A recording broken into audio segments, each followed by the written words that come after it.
විධිමත්ව සමාජ පාලනය කරන ප්‍රධාන ආයතනය තමයි රටක පොලිසිය. ඊළඟට තමයි අධිකරණ. ඊළඟට බන්ධනාගාර. පොලිස් නිලධාරියෙක් බැඳුණු දවස් ඉඳලා පුහුණුවෙන් පස්සේ ශේෂ්ත්‍රයේ හෝ පොලිස් රාජකාරියට ඇතුළු වුණු දවස් ඉඳලා ඔහුගේ රාජකාරිය නිරන්තරයෙන් අවදානම්. අපි සමහරවිට දන්නේ නැහැ මේ පොලිස් නිලධාරිය මෙච්චර නිර්මාණශීලීද කියලා. විමර්ශනයක් ආරම්භ කරාම ඔහුට ඒ සැකකරු අත්අඩංගුවට ගන්නකන් නොකොඩවාම කටයුතු කරන්න. ඔහුට බෑ රැයට විවේකී වාර්තා කරලා ගිහිල්ලා උදෑසන ඇවිල්ලා කරන්න. පොලිසියට තොරතුරු දුන්නොත් මේ තොරතුරු ආපහු එළියට මුදාහරිනවා අපේ ආරක්ෂා ප්‍රශ්නය කියලා සමාජයේ අනියත බියක් බීතිකාවක් වාහන වල නැහැ කියනවා. මේ රථ වාහන තදබදයක් තියෙනවනම් එතකොට කියනවා මේ පොලිසියෙන් ඉස්සරහ ඇති. මෙච්චර මේ පාර හිරවෙන්න පොලිසියෙන් නැද්ද? එහෙමත් අහනවා සමහර කොටස. police with the people අපි concept එක ඇවිල්ලා with the people. ඒ කියන්නේ මහජනයා සමග මහජනයා කැටුවේ නෑ. ඒත් මහජනයා අයින් කරලා උන් තලාපෙන ආයතනනේ පොලිසිය. අතීතයෙන් ඉගෙන ගනිමු. වර්තමානය සැලසුම් කරමු.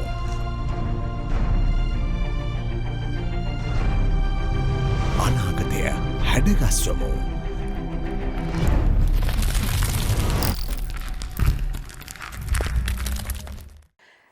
අයිබෝවන්. සතික විරාමයකට පස්සේ අපි කාලාත්‍රේ කතා බහත් එක්ක ඔබ මුණ ගැහෙන්නට ආවා. හිතවතුනි, සැප්තැම්බර් මාසේ 3 වෙනිදා කියලා කියන්නේ ලංකා ඉතිහාසයේ බොහෝම සුවිශේෂී දවසක්. නිමිත්ත සැප්තැම්බර් මාසේ 3 වෙනිදා දවසක තමයි ලංකාවේ සංවිධානාත්මක පොලිසිය පිහිටවන්නේ. අපි පොලිස් ඉතිහාසය ගැන කතා කරොත් අපිට ලෝක ඉතිහාසය කොහොමදවත් අමතක කරන්න බෑ.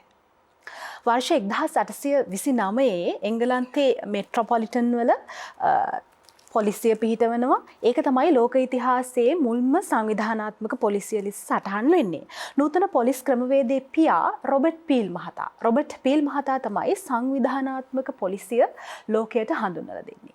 1829 එංගලන්තේ මෙට්‍රොපොලිටන් පොලිසිය සංවිධානාත්මකව පිහිටුවාට පස්සේ වසර 37කට අනතුරුව ලංකාවේ මුල්ම සංවිධානාත්මක පොලිසිය පිහිටවනවා ඒ වර්ෂ 1866 දී. ලංකාවේ සංවිධානාත්මක පොලිසිය පිහිටවන්නේ 1865 අංක 16 දරන ආරක්ෂා පනත යටතේ. මුලින්ම ලංකාවේ පොලිසිය පිහිටවන්නේ සංචාරක ආරක්ෂණ ක්‍රමවේදයක් විදිහට ගුදම්වල ආරක්ෂාවට. හැබැයි ඒ කාලේ එහෙම වුණාට කාලීන අවශ්‍යතාවයත් එක්ක පොලිසිය යාවත් කාලීන වෙනවා. ඒ අනුව දැන් අපේ රටේ වඩා විධිමත් ව්‍යුහයක් සහිතව පොලිසිය පිහිටවලා තියෙනවා. මම දන්නවා අපේ වැඩසටහන නරඹන ඔබ ජීවිතයේ එක් වතාවක් හරි අවශ්‍යතාවයක් වෙනුවෙන් පොලිසියකට ගිහින් තියෙනවා. ඒ වගේම සමහර විට මේ වැඩසටහන නරඹන ඔබේ හිතේ පොලිසිය ගැන තියෙන ආකල්පය සුබවාදී නොවෙන්න පුළුවන්. හැබැයි මම තදින්ම විශ්වාස කරනවා මේ සාකච්ඡාව අවසානයේ ඔබේ මතය වෙනස් වෙන්න පුළුවන්. අපි සූදානම් වෙනවා අද කාලාත්‍රේ කතා බහ තුලින් ශ්‍රී ලංකා පොලිසිය ගැන කතා කරන්න. නිමිත්ත පොලිසියට දැන් වයස වසර 156ක්. වසර 156ක ඉතාම දීර්ඝ කාලීන ඉතිහාසයක් තියෙන ශ්‍රී ලංකා පොලිසියේ වර්තමාන කාර්යභාරය ගැන, ඒ ගමන් මඟ ගැන අපි අද කතා කරමු. අද අපි තෝරගත්ත මාතෘකාව මහජන ආරක්ෂාව සහ පොලිසිය. මේ ගැන කතා කරන්න අපි අදත් විද්වත් මණ්ඩලයකට ආරාධනා කරා. විද්වත් මණ්ඩලය ඇවිදින්න ඉන්නවා. අපි මුලින්ම අපි හඳුනගමු අද සාකච්ඡාව සඳහා එකතු වෙලා ඉන්න විද්වත් මණ්ඩලය. අද අපිත් එක්ක එකතු වෙනවා ජාතික පොලිස් අභ්‍යාස ආයතනයේ විධායක අධ්‍යක්ෂ නියෝජ්‍ය පොලිස්පති සජීව මැද මහතා. ඒත් එක්කම අද කාලාත්‍රේ කතා බහ වැඩසටහනට අපි ආරාධනා කරා පොලිස් මාධ්‍ය අධ්‍යක්ෂ සහ පොලිස් මාධ්‍ය ප්‍රකාශක ජ්‍යෙෂ්ඨ පොලිස් අධිකාරී නීතිඥ නිහාල් තල්දුව මහතාට. දෙදෙනාම බොහෝම ගෞරවයෙන් ආයි බොහෝ වේවා කියලා පිළිගන්නවා. නියෝජ්‍ය පොලිස්පතිතුමනි, පොලිසිය ඉතිහාසය යම්තම් දුරට අපි කතා කරා. මම කැමතියි තව දුරටත් විස්තර දැනගන්න. ලංකාවේ පොලිසියක් ඇති වෙන්නේ කොහොමද? අපි ඉතිහාස කතාවෙම සාකච්ඡාව ආරම්භ කරමු. ආයිබෝන් දිලක්ෂි. අපි ඇත්තටම ශ්‍රී ලංකා පොලිසිය විදියට ස්තුතිවන්ත වෙනවා. අපේ 156ක් කියන්නේ සෑහෙන කාලයක්. මිනිසුන්ගේ ජීවිතය ගතොත් පරම්පරා තුනක වගේ කාලයක්. එවන් යුගයක්, එවන් අතීතයක් තියෙන පොලිසිය ගැන කතා කරන්න. මේ අවස්ථාව ලබා දීම සම්බන්ධයෙන් චරණ නාලිකාවට අපි ස්තුතිවන්ත වෙනවා. දුලක්ෂි, මම හිතන්නේ ඔබ ඇත්තටම ආරම්භයේදී මේ පොලිස් ඉතිහාසය ගැන ගොඩක් මතක් කරා. ඇත්තටම ලෝකයේ මේ පොලිසියට සමාන රාජකාරී. මේ පොලිසියෙන් බලාපොරොත්තු වෙන ප්‍රධාන දේ තමයි සමාජ ආරක්ෂාව. සරලව කිව්වොත් සමාජ ආරක්ෂාව. මේ සමාජ ආරක්ෂණ ක්‍රමවේදය ලෝකෙ ගොඩාක් ඈත අතීතයේ ප්‍රාථමික සමාජ පවා සිද්ධ වුණා මේක. ඇත්තටම අපි පොලිස් ඉතිහාස විමසීමේදී ග්‍රීක, රෝම, චීන අධිරාජ්‍ය වගේ යුගයේත් ප්‍රාථමික යුගයේත් මේ රාජකාරී සිද්ධ වුණා. ඔහම කාලයක් ඇවෑමෙන් මේ රාජකාරී සිද්ධ වෙන අතරේ ශ්‍රී ලංකාවේ වුණත් රජ සමයේ ප්‍රාථමික සමාජවලත් පොලිසියට සමාන රාජකාරී සමාජ ආරක්ෂණ ක්‍රියාවලින් සිද්ධ වුණා. එහිදී ඔබ අහලා ඇති ඔය විදානේ, කෝරාල, ආරච්චි, ගම්මුලෑදෑනි වගේ අයගෙන් මේ රාජකාරී සිද්ධ වුණා. ඊට අමතරව ඔබ සඳහන් කළ sir Robert field 1829 The Metropolitan Act කියන විශේෂ පදමකින් තමයි ලෝකයේ විධිමත් පොලිස් සේවයේ ෆෝමල් පොලිස් සර්විස් ආරම්භ වන්නේ 1829. එතකොට අපි ශ්‍රී ලංකාවේ පොලිසිය විධිමත්ම ආරම්භ කරන්නේ සංවිධානය 1866 සැප්තැම්බර් 3. අපි අද මේ දවස් දෙකට කලින් සමරන ලද්දේ ඒ එලෙස ආරම්භ කරන ලද පොලිසිය 156 වෙනි උපන්දිනේ. එතකොට මේ විධිමත් පොලිසිය ආරම්භ කරන්න කලින් ලංකාවේ පසුබිමක් තිබ්බා. ඉංග්‍රීසි, ලන්දේසි, පෘතුගීසි සමයන්වල පොලිසිය ක්‍රියාත්මක වුණා. ඊට අමතරව ශ්‍රී ලංකාව තුළ දේශීය ආරක්ෂක ක්‍රමයන් ක්‍රියාත්මක වුණා. නමුත් මේ පොලිස් ක්‍රමය විධිමත් ලෙස මෙට්‍රොපොලිටන් ආකෘතිය වන ආරම්භ වන්නේ 1866. ඒ තමයි දිනේ. ඒත් 1866 වෙනකොට ලංකාවේ ජනගහනය ලක්ෂ 24 ඉක්මවා තිබුණා. ඒ කාලේ පොලිසිය ආරම්භක යුගයේදී පොලිසිය සම්පූර්ණ නිලධාරී සංඛ්‍යාව 584ක් වගේ සංඛ්‍යාවක් හිටියේ. ඒතකොට කොළඹ නගරය මූලික කරගෙන කොළඹ නගර ප්‍රධාන කොටස් 6කට බෙදලා තිබ්බා. කොළඹ නගරයේ ආරක්ෂාව තමයි මුලින්ම ආරම්භ කරේ. ඒතකොට පොලිසිය ආරම්භ කරනකොට දුලක්ෂී මේක ඇත්තටම ආරම්භ කරේ ඔබ කිව්වා වගේ විදේශිකයන්ගේ නැත්නම් ඉංග්‍රීසි ජාතියන්ගේ හුදෙක් ඔවුන්ගේ ආරක්ෂක කටයුතු සහ ඔවුන්ගේ පැවැත්ම සඳහා දඩයම් කර්මාන්තය, අනෙකුත් කර්මාන්ත, වෙළඳාම, ඔවුන්ගේ ආරක්ෂාව මේ වගේ දේවල් වලට. එසේ ආරම්භ කරන පොලිසිය පොලිස් ස්ථාන පිහිටවනවා, නිලධාරී සංඛ්‍යාව වැඩි වෙනවා, ඊළඟට නොයෙක් පොලිස් බල ප්‍රදේශ අලුතෙන් ආරම්භ වෙනවා, පොලිස් නොයෙක් ඒකක එකතු වෙනවා, නිරසුනක, අශ්වාරෝහක, අපරාධ මච දේවල් එකතු වෙලා මේ අද වෙනකොට ශ්‍රී ලංකා පොලිසිය සෑහෙන ලොකු ගමනක් ඇවිල්ලා තියෙනවා. අද ලංකාවේ පොලිස් ස්ථාන 605ක් මේ නෝට ක්‍රියාත්මක වෙනවා. ආරම්භයේදී ඉතාම සුළු පොලිසි සංඛ්‍යාවේ තිබුණේ. ඉතින් මේ ඉතිහාසය තුල ගත්තට පස්සේ විශේෂම ලක්ෂණය තමයි ඒ වෙනකොට පොලිසිය ආරම්භ කරේ හුදෙක්ම සමාජීය අවශ්‍යතාව සඳහා නෙවෙයි. මේ ආරක්ෂා කරේ අර මං කිය වෙන පරමුණ. නමුත් මේ වෙනකොට ශ්‍රී ලංකා පොලිසිය සමාජයේ මිනිසුන්ගේ අපේ ජනතාවගේ අවශ්‍යතා සපුරන ප්‍රධානම ආයතනය බවට පත් වෙලා තියෙන පරිණාම ආයතනය බවට පත් වෙලා තියෙනවා. මේකට අපේ සමාජික සංඛ්‍යාව පොලිස් සර්විස් එකේ 84000ක විතර ඉන්නවා. ඒ වගේම තමයි පොලිසියෙන් මහ ජනතාව අපේක්ෂා කරන සේවාවන් ගොඩාක් තියෙනවා. අපි සරලව ගත්තොත් කියන්නේ සමාජ ආරක්ෂාව. සරලව සමාජ ආරක්ෂා. නැත්නම් සමාජ පාලනය. මේ සමාජ පාලන කාර්ය විධිමත්ව සිද්ධ කරන ප්‍රධානම ආයතන වශයෙන් පොලිසිය පත් වෙලා තියෙනවා. මේට සමානුපාතිකව අනිකුත් රටවල ලෝකයේ නොයෙක් රටවල පොලිස් ක්‍රමයන් අපිට මේ තත්ත්වය දකින්න පුළුවන්. නමුත් ලංකාව ආදර්ශයක් වශයෙන් ගන්නේ මෙට්‍රොපොලිටන් ආකෘතිය. ඒ අනුව ආරම්භ කරන මුල්ම ලංකාවේ පොලිස්පතිවරයා ජී.ඩබ්ලිව්.ආර්. කැම්බල් මහත්මයා එතුමා මුල්ම පොලිසිය පාලනය කරේ පොලිස් අධිකාරියෙක් වශයෙන් ඉන්දියාවේ මහාරාෂ්ට්‍ර ප්‍රාන්තයේ බාරව හිටපු අධිකාරිවරයා. ඔහු එහි සිට තමයි පොලිසිය පාලනය කරේ. ඒ තමයි ලංකාවේ පොලිසිය ආරම්භ වන්නේ. ඒ පොලිසිය තමයි මේ දක්වා අවුරුදු 156 දක්වා දීර්ඝ ගමනකට හිමිකම් කියන්නේ. මාධ්‍ය ප්‍රකාශකතුමා මේ අවුරුදු 56ක් කියන්නේ බොහෝම දීර්ඝ කාලයක් නෙමේ. දීර්ඝ කාලය එනකොට පොලිසියට යම් දේවල් එකතු වෙනවා, සමහර දේවල් වෙනස් වෙනවා. අපි මේ දීර්ඝ ගමන් මඟ ගැන තවදුරටත් කතා කරමු. අවුරුදු 156ක් විශේෂයෙන්ම දැන් නියෝජ්‍ය පොලිස්පතිතුමා සඳහන් කරා කොහොමද පොලිසියේ ඉතිහාසය නිර්මාණය වුණේ කියලා. දැන් ඒ දෙස අපි තවදුරටත් අවධානය යොමු කරොත් සහ පොඩි ඌනපුරණයක් අපි හැදුවොත් එතෙන්ට එකතු කරොත් දැන් පණ්ඩුකාභය රජතුමාගේ කාලේ නගරගුත්තික කියලා ඔබ අහලා ඇති ඉතිහාසයේ නගරගුත්තික කියලා තනතුරක් තිබුණා. මේ ඔබට තේරෙනවා කියන්නේ ක්‍රිස්තු පූර්ව 307ට පෙර. මේ කාල සීමාව තුලත් පොලිසිය වැනි රාජකාරියක් තිබිලා තියෙනවා ශ්‍රී ලංකීය සමාජය තුල. එනේ බ්‍රිතාන්‍ය සමාජය තුල වර්තමාන පොලිස් සේවය ස්ථාපිත කිරීමට පෙර ශ්‍රී ලංකාවේ සමාජය තුලත් එවැනි ආකාරයක් දෙයක් තිබිලා තියෙනවා. දැන් ඒකෙන් තේරෙන දේ තමයි යුරෝපීය සමාජය තුලත් පොලිස් රාජකාරියක් නිර්මාණය වෙනවා. ඒ වගේම ශ්‍රී ලංකාවේ සමාජය තුලත් මේක තිබිලා තියෙනවා. ඉන් පෙර මේ ලෝකයේ අත්‍යවශ්‍යම රාජකාරියක් තමයි පොලිස් රාජකාරිය කියලා කියන්නේ. ඒ නිසා තමයි මොකද නියෝජ්‍ය පොලිස්පතිතුමා සඳහන් කරා වගේ සමාජ ආරක්ෂාව. මේ යම් යම් සංකල්ප වශයෙන් වර්ධනය වෙලා වර්තමානයේ වන විට පොලිසියේ කාර්යභාරය ඉතාමත්ම විශාල කාර්යභාරයක් බවට පත් වෙලා තියෙනවා. වර්තමානයේ වන විට අතරම ශ්‍රී ලංකා පොලිසිය මේ සමාජය තුළ තියෙන සෑම අවශ්‍යතාවයක් සඳහාම පෙනී සිටින ආයතනයක් බවට පත් වෙලා තියෙනවා. විශේෂයෙන්ම මිනිස්සුන්ගේ ජීවිත හා දේපල ආරක්ෂා කරන්න, නීතිය හා සාමය රකින්න, රටක මූලික පදනම තමයි නීතිය හා සාමය. නීතිය ක්‍රියාත්මක වෙන තැන තමයි රටක දෛනික මහජනතාවගේ දෛනික ක්‍රියාකාරකම් යථා පරිදි සිද්ධ වෙන්නේ නීතිය ක්‍රියාත්මක වුණොත් විතරයි.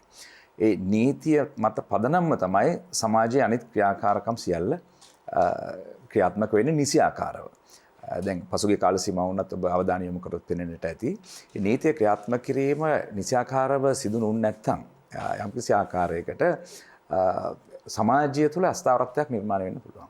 මේ නීතිය කිව්වහම නීතියක් නැත්නම් සමාජයවල් වදිනවා. පැහැදිලිවම. නීතිය කිව්වහම මේ අපරාධ නීතිය පමණක් නෙවෙයි. පොලිසිය විදිහට අපි කතා කරන්නේ අපරාධ නීතිය. නෑ, ඒ නීතිය පමණක් නෙවෙයි. සමාජයේ තව සිවිල් නීති පද්ධතීන් තියෙනවා. ඒතර සිවිල් නීති පද්ධතීන් නිසියාකාරව ක්‍රියාත්මක නොවුනොත් ඒවා පසු අපරාධ බවට පත් වෙන්න පුළුවන්. ඒ නීති නිසියාකාරව ක්‍රියාත්මක නොවුනොත්. ඒ නිසා ඒ නීතිපති සමස්තයක් විදිහට සමස්ත නීතිපත්තිය ක්‍රියාත්මක වෙන්නට අවශ්‍යයි සමාජයේ ප්‍රගමනය සඳහා.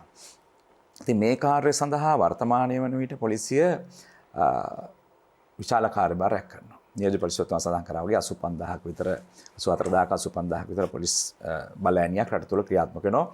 දිවයින පුරාම මේ වර්ග කිලෝමීටර් 65610 ආවරණය කරමින් සහ දේශීය ජල තීරය ආවරණය කරමින් පොලිසිය බලය ක්‍රියාත්මක කරනවා. නිශ්චිත කාල සීමාවක් නැහැනේ සේවා මුරේට පැය 24ම අවුරුද්දේ හැම දවසකම පොලිස් නිලධාරියා අපි වෙනුවෙන් සේවය යෙදෙනවා. ඔව්, පැය 24 පුරාම. පැය 24 පුරාම පොලිස් නිලධාරියා රාජකාරිය යෙදෙනවා. දින 7 පුරාම පැය 24. ඒතර මේ රාජකාරිය කිරීම සඳහා පොලිසිය විසින් සකස් කරන ලද ව්‍යුහයක් තියෙනවා. ප්‍රථමයෙන්ම ඉන්නවා අපේ ඉහළින් ඉන්න නිලධාරියා තමයි පොලිස්පතිතුමා. පොලිස්පතිතුමාගෙන් පසුව ඉන්නවා ජ්‍යෙෂ්ඨ නියෝජ්‍ය පොලිස්පතිවරු. ජ්‍යෙෂ්ඨ නියෝජ්‍ය පොලිස්පතිවරයෙක් පත් කරනවා පළාතක් බාරව. පළාත් 9 බාරව ජ්‍යෙෂ්ඨ නියෝජ්‍ය පොලිස්පතිවරු පත් කරලා ඉන්නවා. ඒ වගේම තමයි මම මේ කියන්නේ ශේෂ්ත්‍රීය රාජකාරී කරන ආකාරය. ඉන්පසුව දිස්ත්‍රික්කයක් බාරව ඉන්නෝ නියෝජ්‍ය පොලිස්පතිවරයෙක්. ඒ දිස්ත්‍රික්කය තුළ බොහෝ වෙලාවට පොලිස් කොට්ටාශ එකක් හෝ දෙකක් තියෙනවා. කොට්ටාශයක් බාරව ඉන්නෝ ජ්‍යෙෂ්ඨ පොලිස් අධිකාරිවරයෙක් හෝ පොලිස් අධිකාරිවරයෙක්. ඒ කොට්ටාශය බාර නිලධාරියා යටතේ ඉන්නවා සහකාර පොලිස් අධිකාරිවරු. ඒ සහකාර පොලිස් අධිකාරිවරුගේ අධීක්ෂණය යටතේ ක්‍රියාත්මක කරන පොලිස් ස්ථාන. ඒ පොලිස් ස්ථානය තුලත් විවිධ අංශ බහල ඇති අපරාධාංශය, විවිධ පැමිණිලි අංශය, රථවාහනාංශය ආකාරයේ මේ විෂයන් බෙදලා තියෙනවා පොලිසියේ අපරාධ නීතිය ක්‍රියාත්මක කිරීම සඳහා. ඒතර උසාවි අංශ මේ වගේ විවිධ අංශ තියෙනවා. ඉතින් මේ සැකස්ම තමයි පොලිසිය ක්‍රියාත්මක වෙන්නේ ශේෂ්ත්‍රයේ.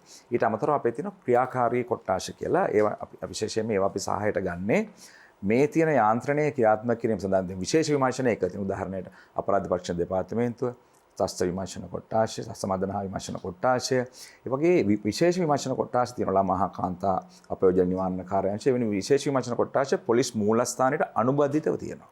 ඒ අනුබද්ධිතව තියෙන ඒ කොට්ටාශ වලට අමතරව පොලිසියේ ක්‍රියාත්මක වීමට අවශ්‍ය සහයෝගය සැපීම සඳහා සංදේශ කොට්ටාශය කියන්නේ sannivedana සම්බන්ධව. ඊට පස්සේ CCTV සම්බන්ධව වෙනම කොට්ටාශයක් පවත්වාගෙන යනවා. ප්‍රවාහන කොට්ටාශය වෙනම පවත්වාගෙන යනවා. ඒ වගේ විවිධ ඒ කියන්නේ අවශ්‍ය කරන මූලික පහසුකම් සැපීම සඳහා වෙනම කොට්ටාශ පවත්වාගෙන යනවා. ඒතර මේ ආකාරයට ප්‍රාදේශීය වශයෙන් තියෙන පොලිස් කොට්ටාශ 45ක්. ඒ වගේම තමයි ක්‍රියාකාරී කොට්ටාශ විශේෂ විමර්ශන කොට්ටාශ එකතුව කොට්ටාශ 78ක් පමණ ක්‍රියාත්මක වෙනවා මේ වන විට. පොලිස් ස්ථාන ලංකාව පුරාම 605ක් ක්‍රියාත්මක වෙනවා. මේ ක්‍රියාත්මක වීම තුළ තමයි මේ යාන්ත්‍රණය තුළ තමයි මහජනතාවගේ අවශ්‍යතාවයන් සපුරාලීම සඳහා අවශ්‍ය කටයුතු සිද්ධ වෙන්නේ. ඒතර මහජනතාවගේ කටයුතු සිද්ධ වෙන්නේ දැන් මහජනතාවගේ මූලික මධ්‍යස්ථානය තමයි පැමිණිල්ලක් කරන්න තියෙන පොලිස් ස්ථානය. පොලිස් ස්ථානයට තමයි වුන් යන්නේ. ඉතින් පොලිස් ස්ථානයට ගිහිල්ලා ඔවුන්ගේ පැමිණිල්ල සමහරවිට තෘප්තිමත් නැත්නම් ඔවුන් යනවා සමහරවිට සහකාර පොලිස් අධිකාරිවරයාගේ හමුවන්න. නැත්නම් කොට්ටාශ බාර නිලධාරියා හමුවන්න. නැත්නම් නියෝජ්‍ය පොලිස්පතිවරයා හමුවන්න. නැත්නම් ජ්‍යෙෂ්ඨ නියෝජ්‍ය පොලිස්පතිවරයා හමුවන්න. එහෙම නැත්නම් පොලිස්පතිතුමා පොලිස් මූලස්ථානයට ඇවිල්ලා පොලිස්පතිතුමා හමුවීමේ හැකියාවක් තියෙනවා. පොලිස්පතිතුමාගේ තියෙනවා වෙනමම මහජන දිනයක් තියෙනවා පොලිස්පතිතුමා විසින් මේ පසුගිය කාලේ මේ කොවිඩ් නිසා ඒ තත්ත්වය ටිකක් අපිට පාලනය කරගන්න සිද්ධ වුණා. පොලිස් මූලස්ථානය දක්වාම එන්නට පුළුවන් පැමිණිල්ලක් සම්බන්ධයෙන් ක්‍රියාත්මක වුනේ නැත්නම්. ඒතර මේ ආකාරයේ යාන්ත්‍රණයක් ක්‍රියාත්මක කරනවා. කියන්නේ පොලිසිය ඒ වගේම තමයි පොලිසියට දැන් මේ අධීක්ෂණ ක්‍රියාවලියයි මම සඳහන් කරේ. සහ පරිපාලන ක්‍රියාවලිය මහ ජනතාවට තේරුම් ගන්නට අවශ්‍ය නිසා. මේ ඉතිහාසයේ පුරා යයි පැතරගෙන ආපු ඒ පොලිසිය, ඒ කියන්නේ අවුරුදු 156ක විකාශනය වූ පොලිසිය මේ වන විට මහ ජනතාවගේ දෛනික අවශ්‍යතාවයන් ඉටු කිරීම සඳහා කියන්නේ අසීමිත උදාහරණ රථවාහන පාලනය කිරීම අවශ්‍යයි. ඒ වගේම අපරාධ මර්ධනය කිරීම අවශ්‍යයි. මත්ද්‍රව්‍ය පාලනය කිරීම අවශ්‍යයි. ඒ වගේම මීට අමතරව අපි විශේෂයෙන්ම අධිකරණවල සහ ඒ ප්‍රභූ ආරක්ෂාව අධිකරණ විනිසුරන්ගේ ආරක්ෂාව සොයා බලන්න සිදු වෙන නිසා ප්‍රභූ ආරක්ෂාව ක්‍රියාත්මක කරනවා. ඊට අමතරව මූල්‍යමය වශයෙන් වංචා සිද්ධ වෙනකොට ඒවා බැලීම අවශ්‍ය වෙනවා. ඒ සඳහා විමර්ශන කොට්ටාශ ක්‍රියාත්මක වෙනවා. ඒ වගේම තමයි දන්නවා මිනිසුන් කියන්නේ හියුමන් ස්මග්ලින් කියලා අපි කියන්නේ මිනිස් ජාවාරම සිද්ධ වෙනවා. ඒව සම්බන්ධයෙන් බලන්නට අවශ්‍යයි. සහ මේ කාලීන අවශ්‍යතා අනුවත් පොලිසිය රාජකාරිය වෙනස් වෙලා අපිට කරදරයක් ප්‍රශ්නයක් රටේ තත්ත්ව වෙනස් වෙච්ච අවස්ථාවලදීත් ඔබේ සේවය ලබා දෙනවනේ. ඔව් පැහැදිලිවම. අපි පහුගිය කාලේ දැක්කනේ කොවිඩ් අවස්ථාවේදී. ඔව් ඒක තමයි. මම අපි ඒ සාමාන්‍යයෙන් අපි කරන නීතිය ක්‍රියාත්මක කිරීම ඊට අමතරව ආපදා අවස්ථාව. ගම් වතුරක් එනවා නම් ඉස්සෙල්ලම යන්න ඉන්නේ පොලිස් නිලධාරියා. ගින්නක් ඇති වෙනවා නම් ඉස්සෙල්ලම යන්න ඉන්නේ පොලිස් නිලධාරියා.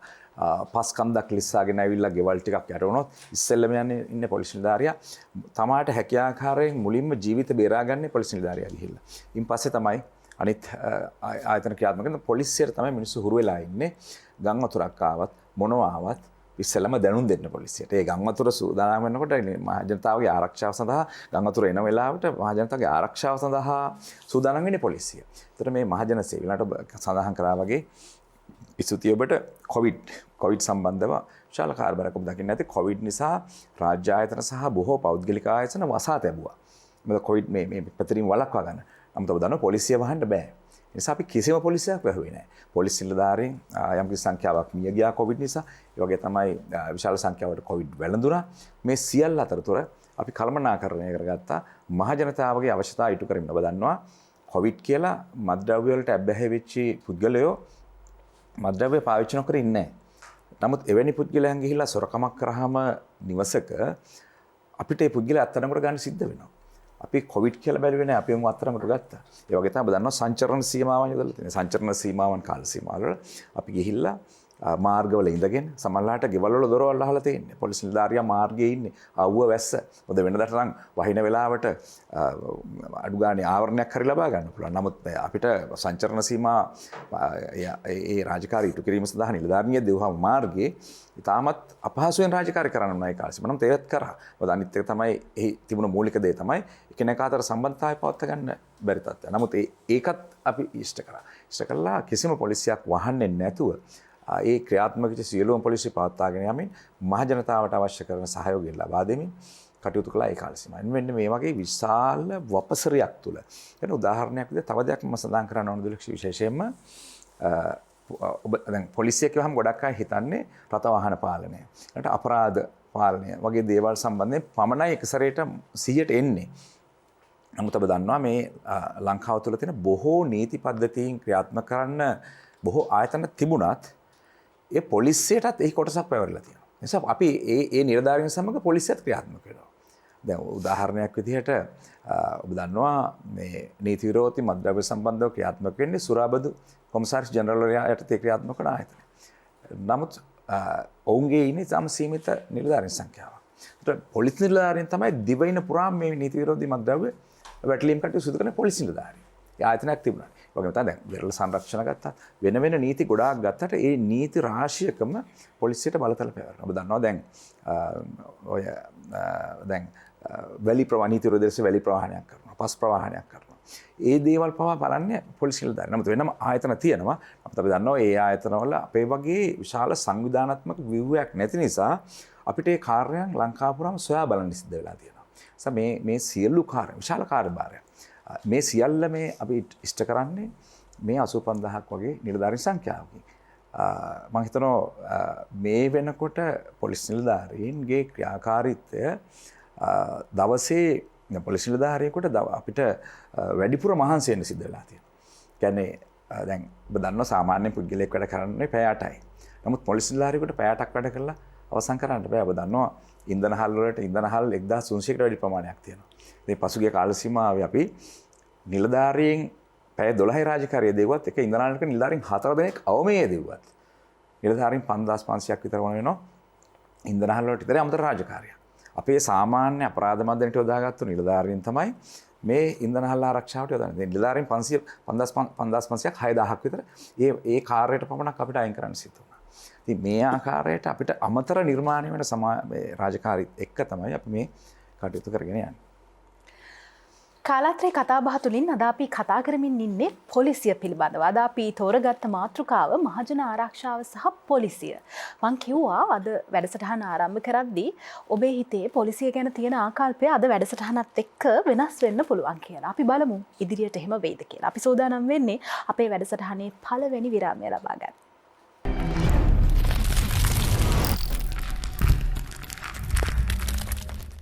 විරාමෙන් අනතුරුව අපි නැවතත් එකතු වෙනවා කාලාත්‍රේ කතාබහත් එක්ක. අද අපි කතා කරන්නේ පොලිසිය පිළිබඳව. මාතෘකාව මහජන ආරක්ෂාව සහ පොලිසිය.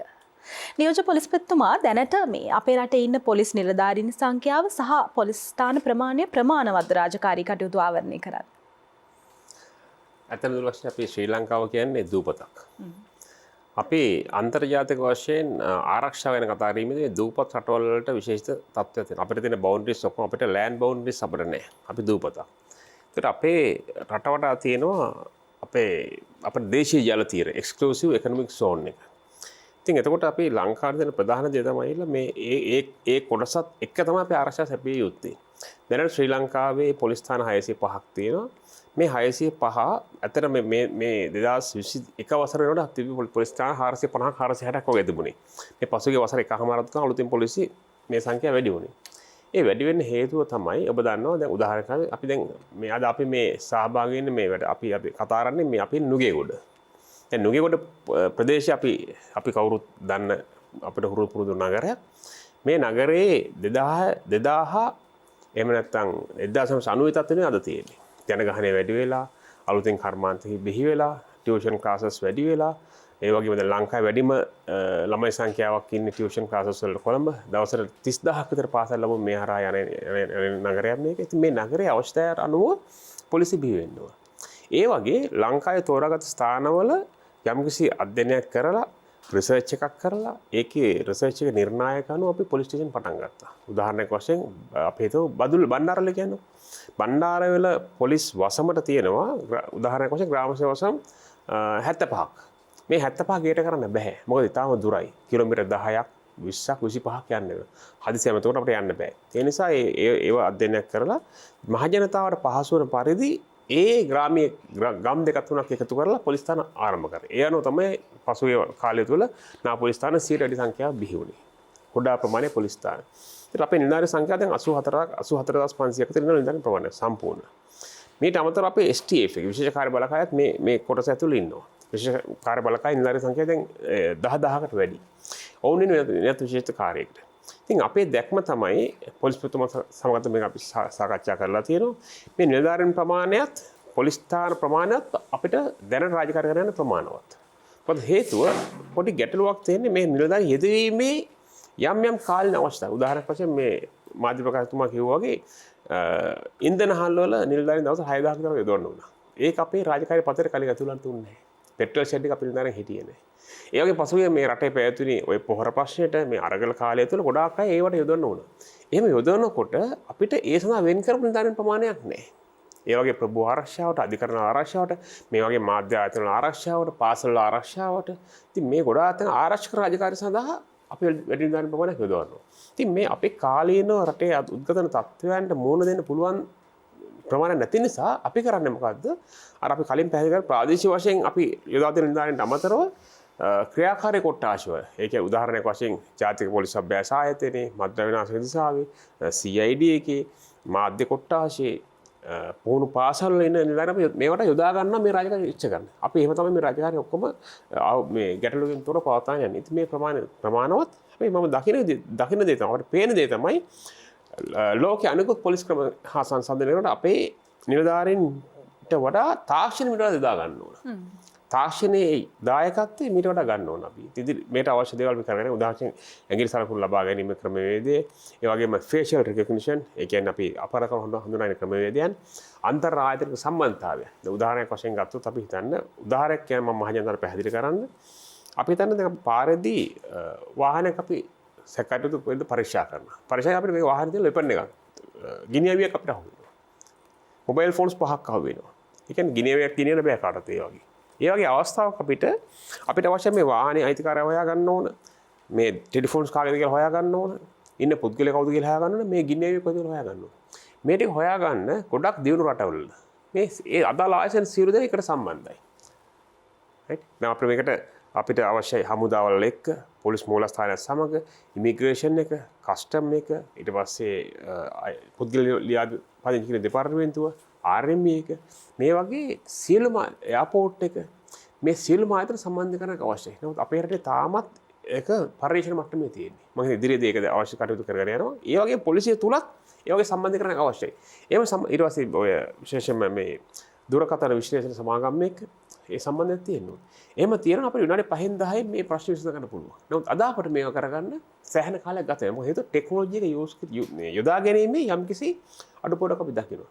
ඉතින් ඒකත් අපි නිවැරදි කරගත්තොත් අපේ ඉන්න මේ 85000ක් වන නිලධාරීන් ප්‍රමාණය වැඩි ප්‍රමාණයක් 50ක් 60ක් කෙලින්ම ඍජුවම යොදවන්න පුළුවන් එදිනෙදා මහජනතාවගේ අවශ්‍යතාව සපුරන්න. මේ සමාජයක් කියන්නේ දුරක්ෂී මේ සමාජයක යම්කිසි හැසිරීම් රටාවක් තියෙනවා.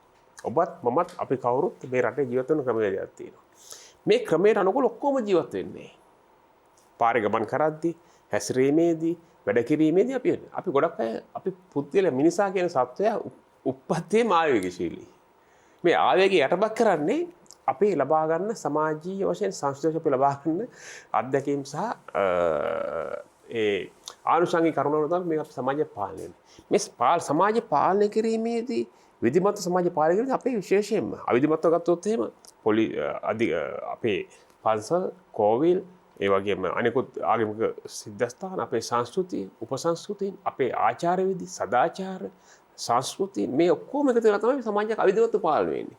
විධිමත්ව සමාජය පාලනය කරන ප්‍රධාන ආයතනය තමයි රටක පොලිසිය. ඊළඟට තමයි අධිකරණය. ඊළඟට බන්ධනාගාර. ඉතින් මේවා කරනකොට මේ පොලිසියට සුවිශේෂී කාර්යයක් පැවරෙන්නේ සමාජයේ මිනිස්සු අපේක්ෂා කරන දේ. අපි අම්මා කෙනෙක් දරුවෙක් දැරියක් පාර යාවි එයට ආරක්ෂාව අවශ්‍යයි. ඒ ආරක්ෂාව සමාජයෙන් 100% සැපිරෙන්නේ නැත්නම් අන්න ඒ හිඩස පුරවන්න පොලිසිය. නියෝජ්‍ය පොලිස්පතිතුමා සමා වෙන්න. දැන් ඔබතුමා කිව්වා යම්කිසි අපරාධයක මූලය හොයාගෙන යද්දී තාක්ෂණික කටයුතු බාධාවක් වෙන අවස්ථා තියෙනවා කියලා ඔබේ රාජකාරියේ. අපි දකින්නෝනේ සමහර අපරාධ සිද්ධ වෙන්නෙම තාක්ෂණයේ. තාක්ෂණික අපරාධ දැන් ලෝකයේ අපේ රටේ විතරක් නෙමෙයි හැම රටකම බහුලයි. අපි දකිනවා බොහොම සූක්ෂම ආකාරයට අපේ රටේ තාක්ෂණය හරහා අපරාධ සිද්ධ වෙන අවස්ථා තියෙනවා. එතකොට එවැනි අපරාධයක සුළුමුළු හොයාගන්න පහසුකම් ශ්‍රී ලංකා පොලිසිය සතුව තියෙනවද? ඔව් දුරශය ඇත්තටම දැන් ඔබ කතාවට අපි දැන් අපි හිතනවා අපි අපරාධ ගත්තා අපි කියන්න පුළුවන් එකක් තමයි සාම්ප්‍රදායික අපරාධ. ඒ කියන්නේ මිනීමරුම්, පහර දෙන ඒවා, කොල්ලකෑම්, සොරකම් කිරීම, අනර්ථය මේ වගේ දේවල් සාම්ප්‍රදායික අපරාධ. ඊට අමතරව තියෙනවා මොඩර්න් ක්‍රයිම්ස් කියලා නවීන අපරාධ. උදාහරණයක් වශයෙන් ඕගනයිස් නැත්නම් සංවිධානගත අපරාධ, වයිට් කොලර් ක්‍රයිම්ස්, සුදු කරපටි අපරාධ, නැත්නම් බ්ලූ කොලර් නිල් කරපටි අපරාධ. ඒවා සයිබර් ක්‍රයිම්ස්. අපි වරක ස්පේස් ක්‍රයිම්ස් කියලා.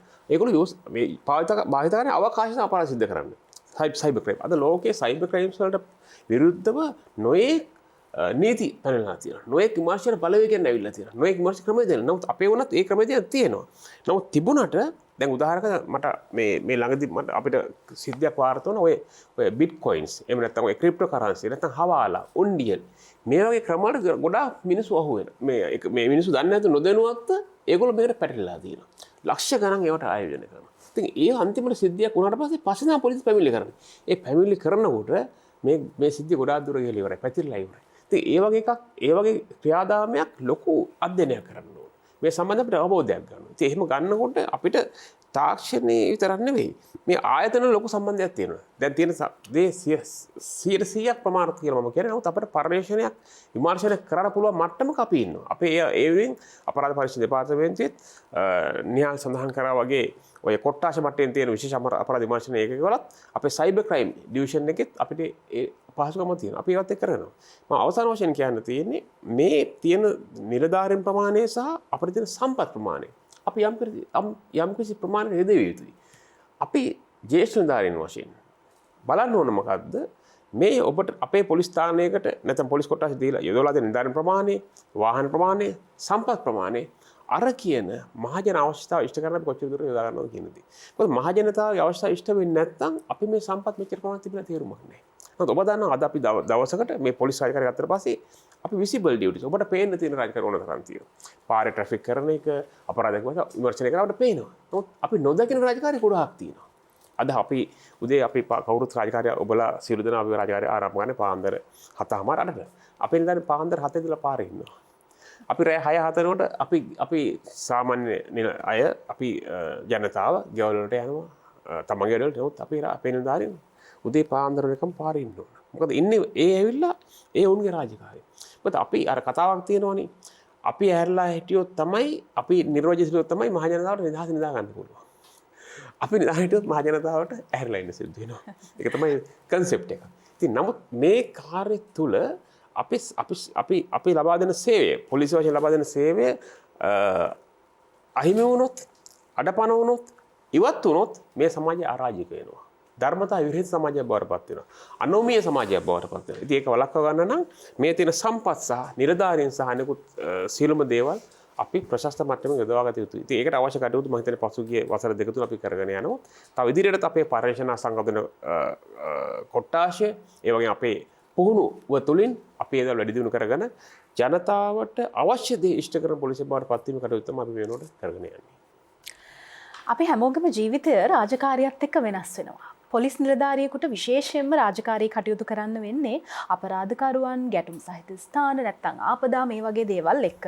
රාජකාරියේ නියුක්තව සිටියේදී මුලින්ම පොලිස් නිලධාරියෙක්ගේ ජීවිතය අහිමි වෙන්නේ 1864 අවුරුද්දේ මාර්තු මාසයේ 21 වෙනිදා ඒ උතුවන්කන්දේ සරදියෙල් අත්අඩංගුවට ගැනීමේ අවස්ථාවේදී. එදා සිට අද දක්වා විවිධ අවස්ථාවලදී රාජකාරී කටයුතු තුළ නිලධාරීන් රාශියක් ජීවිතේ හැරගොස් තියෙනවා. උන්වත් මේ අවස්ථාවේ මතක් කරන්න ඕනේ මේ පොලිස් සංවස්තර සතියේදී.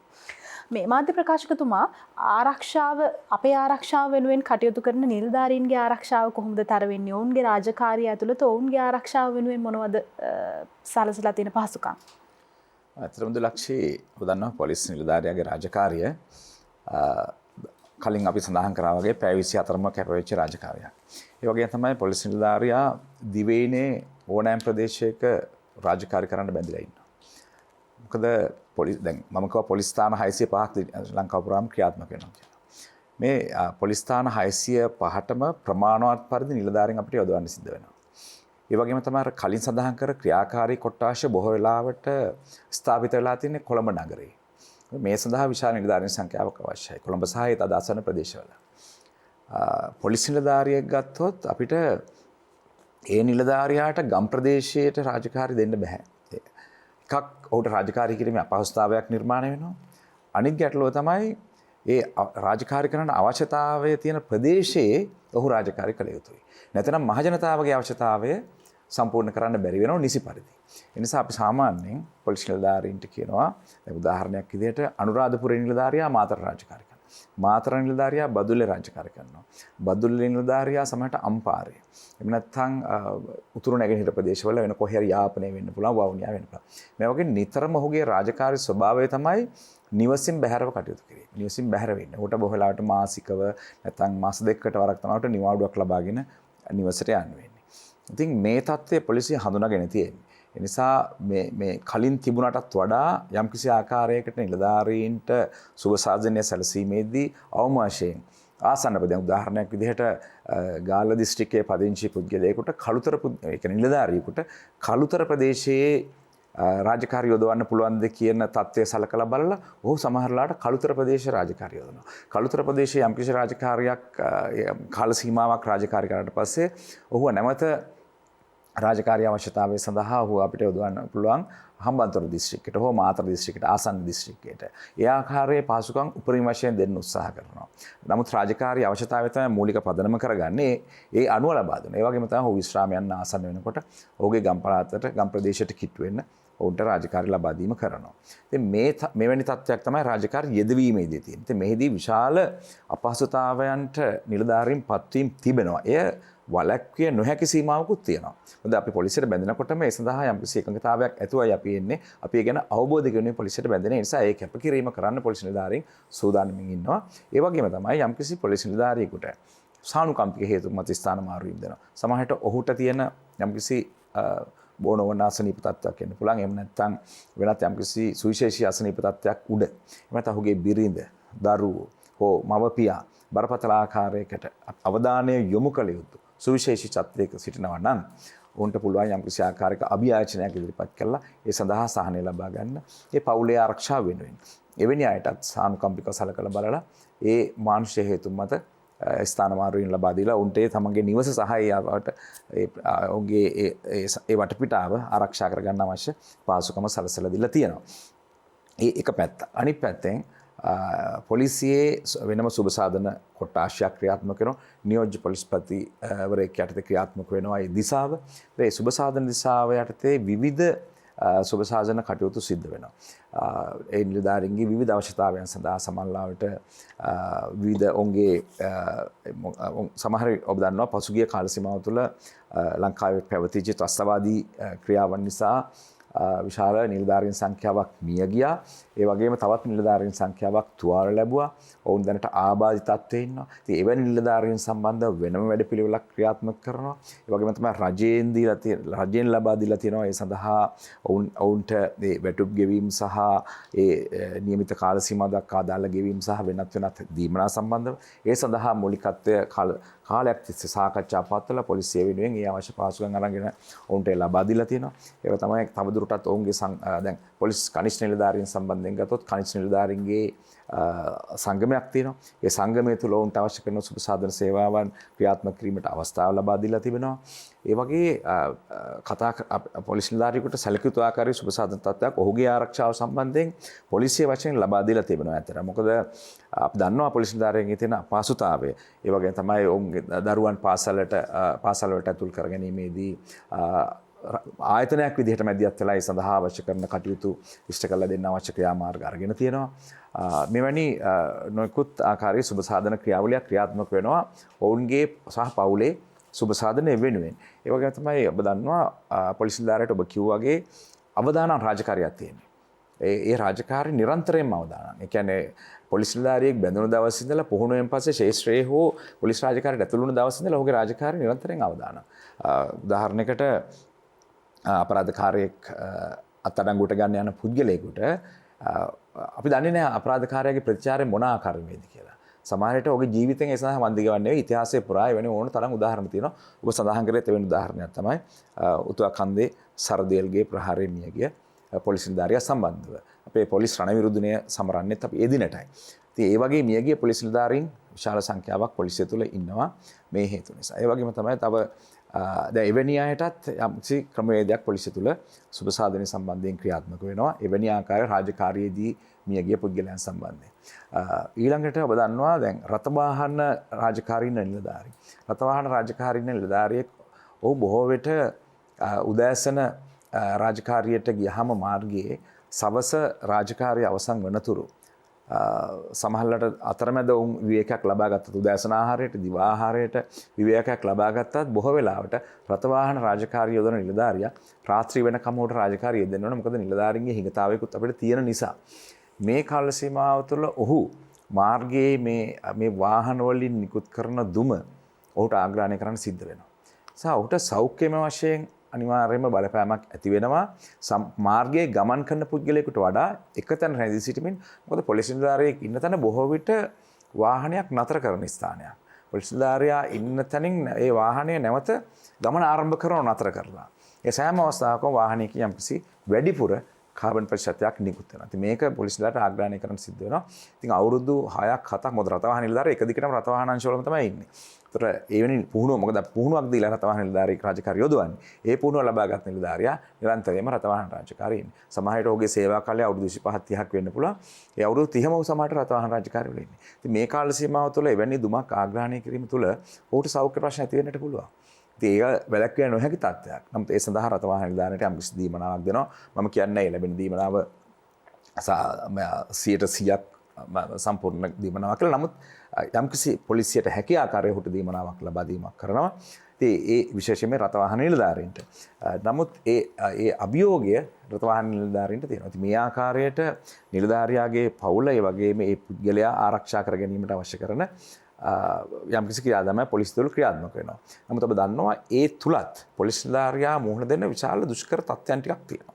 මොකද මහජනතාව සමහරවිට මේ තත්ත්වය දකින්නේ නැතුව ඇති. දැන් මම කලින් සඳහන් කර කාරණේත් එක්ක තමන්ගේ ගම් ප්‍රදේශයෙන් පිටත ජීවත් වීම තුළ ඔහුගේ දෛනික කටයුතු කරගන්නට විශාල බාධාවක් ඇති වෙනවා. දැන් ගම් ප්‍රදේශයේ හෝ ඒ ආසන්නව ජීවත් වෙන රජයේ නිලධාරියෙක් ගත්තොත් ඔහු බොහෝ වෙලාවට ඔහුගේ සතියන්ත නිවාඩුවක් තියෙනවා. රජයේ නිවාඩු දිනයක් ඔහුට තියෙනවා. ඒ දිනවල මගේ පෞද්ගලික කටයුතු ඉටු කර ගැනීමේ හැකියාවක් තියෙනවා. දැන් පොලිස් නිලධාරියාගේ බොහෝ වෙලාවට නිවසේ ඉන්නේ බිරිඳ පමණයි. බිරිඳ සහ දරුවන්. දැන් පොලිස් නිලධාරියා මාතර ප්‍රදේශයේ රාජකාරී කරනවා. බිරිඳ සහ දරුවන් කුරුණෑගල ප්‍රදේශයේ පදිංචි වෙනවා. නමුත් මේ පොලිස් නිලධාරියාගේ ඒ දරුවන් අනිත් අය හා සමානවම ඔවුන්ට තියෙන පාසල් ගෙනියන්නට ඕන. ඔවුන් ඊළඟට අමතර පන්තිවලට යන්නට වෙනවා. අනිත් තරංකාරී තත්ත්වයට මුහුණ දෙන්න. ඒ වගේම සමහර ලාවට තමන්ගේ ඥාතීන්ගේ මල ගෙදර තියෙනවා, මගුල් ගෙදර තියෙනවා. මේ දෛනික අවශ්‍යතාවයන් ඉෂ්ට කරන්න තියෙනවා පොලිස් නිලධාරියාට. නමුත් ඔහුට එන්නට බෑ. ඔහු මාතර ප්‍රදේශයේ රාජකාරී. මේ නිසා තමන්ගේ බිරිඳට සිද්ධ වෙනවා අර දරුවන් දෙන්න ආරක්ෂා කරගෙන නිවසට වෙලා ඉන්න. සමහරට අත්‍යවශ්‍යම ඥාතියුගේ මල ගෙදරක්. නමුත් සහභාගී වෙන්න බැරි වෙනවා. ඒ වගේම තමයි දැන් උත්සව සමයන් ආවම මම දන්නවා දැන් අපිට කියන්නට පුළුවන් දැන් විශේෂයෙන්ම ලංකාවේ තියෙන ප්‍රධාන උත්සව ගත්තොත් දැන් වෙසක් උත්සවය ගත්තත්, පොසොන් උත්සවය ගත්තත්, අවුරුදු සමය ගත්තත්, නත්තල් උත්සවය සමය ගත්තත් මේ සියලුම කාර්යවල වල පොලිස් නිලධාරිගේ රාජකාරිය අත්‍යවශ්‍යයි. නිසා පොලිස් නිලධාරියා මහජනතාවගේ ආරක්ෂාව වෙනුවෙන් කටයුතු කරනවා. මේ කිසිම අවස්ථාවක පොලිස් නිලධාරියාට නිවසක රැඳී සිටීමේ අවස්ථාවක් හම්බ වෙන්නේ නැහැ. හැකියාවක් ලැබෙන්නේ නැහැ. ඒ නිසා ඒ වෙලාවට තමන්ගේ බිරිඳ සහ දරුවන් තනිකඩව ඒ නිවෙස්වල ඉඳගෙන ඔවුන්ගේ කාලය ගත කරන විශාල කැපකිරීමක් පොලිස් නිලධාරියාගේ බිරිඳක් කැප කරනවා. විශාල කැපකිරීමක් තමන්ගේ දරුවන් එක්ක තමන්ගේ එහෙම ඉඳගෙන දරුවන්ට උගන්වන්නට සහ අනිත් දරුවන් තමන්ගේ තරඟකාරීත්වයක් ඇතුව තමන්ගේ දරුවන් ගොඩනගන්නට විශාල කැපකිරීමක් කරනවා. නමුත් පොලිස් නිලධාරියට ඒක පිළිබඳව සොයා ගන්න අවස්ථාවක් හම්බෙන්නේ නැහැ. මම පොඩි උදාහරණයක් කියන්නම්. පසුගිය දවසක මම රාජකාරී කරනකොට මම නිලධාරියෙක් ආවා දැනට අවුරුදු 2කට විතර කලින්. ඒ නිලධාරියාට ඇත්තට මාත් එක්ක කතා කරනකොට නිලධාරියාගේ ඇස් දෙකෙන් කඳුළු ආවා. මම ඇහුවා ඇයි වාගේ ප්‍රශ්නේ කියලා. ඒ නිලධාරියා කිව්වේ ඔහුගේ බිරිඳත් එයාගේ දරුවෝ දෙන්නෙක් ඉන්නවා. ඒ දරුවෝ දෙන්න කාන්තාව මේ ගෑනු දරුවෝ දෙන්නෙක්. ඉතින් මේ දරුවෝ දෙන්න හවසට අමතර පන්ති වලට ගිහිල්ලා ඒ අමතර පන්ති වලින් අනුරාධපුර නගරේ ඉඳලා බස් රථයෙන් ගිහිල්ලා නිවසට ආසන්නයේ බැහැලා තව ටිකක් පයින් යන්නත් තියෙනවා ඒ නිවසට. එතකොට නමුත් මේ නිලධාරියා රාජකාරී කරන්නේ කොළඹ. දැන් බිරිඳට හරිම අපහසුයි උදේ කරගෙන යන පාසලට යන්න මෙතෙන්ට.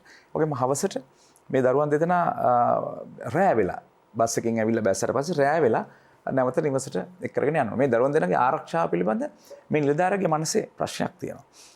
නමුත් පොලිස් නිලධාරියාට මේක කරන්නට බෑ. මොකද පොලිස් නිලධාරියාට ඔය උදේ දරුවන් දෙදෙනාගේ ආරක්ෂාව සඳහා සහ හවස දරුවන් දෙදෙනාගේ ආරක්ෂාව සඳහා කටයුතු කිරීමේ හැකියාවක් නැහැ.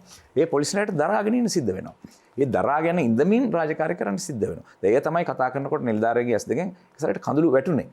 දැන් එයාගේ දරුවන් දෙදෙනා දැන් එක දරුවෙක් එයාගේ ඒ අවස්ථාවේ මට මතකයි අපොස උසස් පෙළ හෝ සාමාන්‍ය පෙළ කරන්නට ඉන්නවා.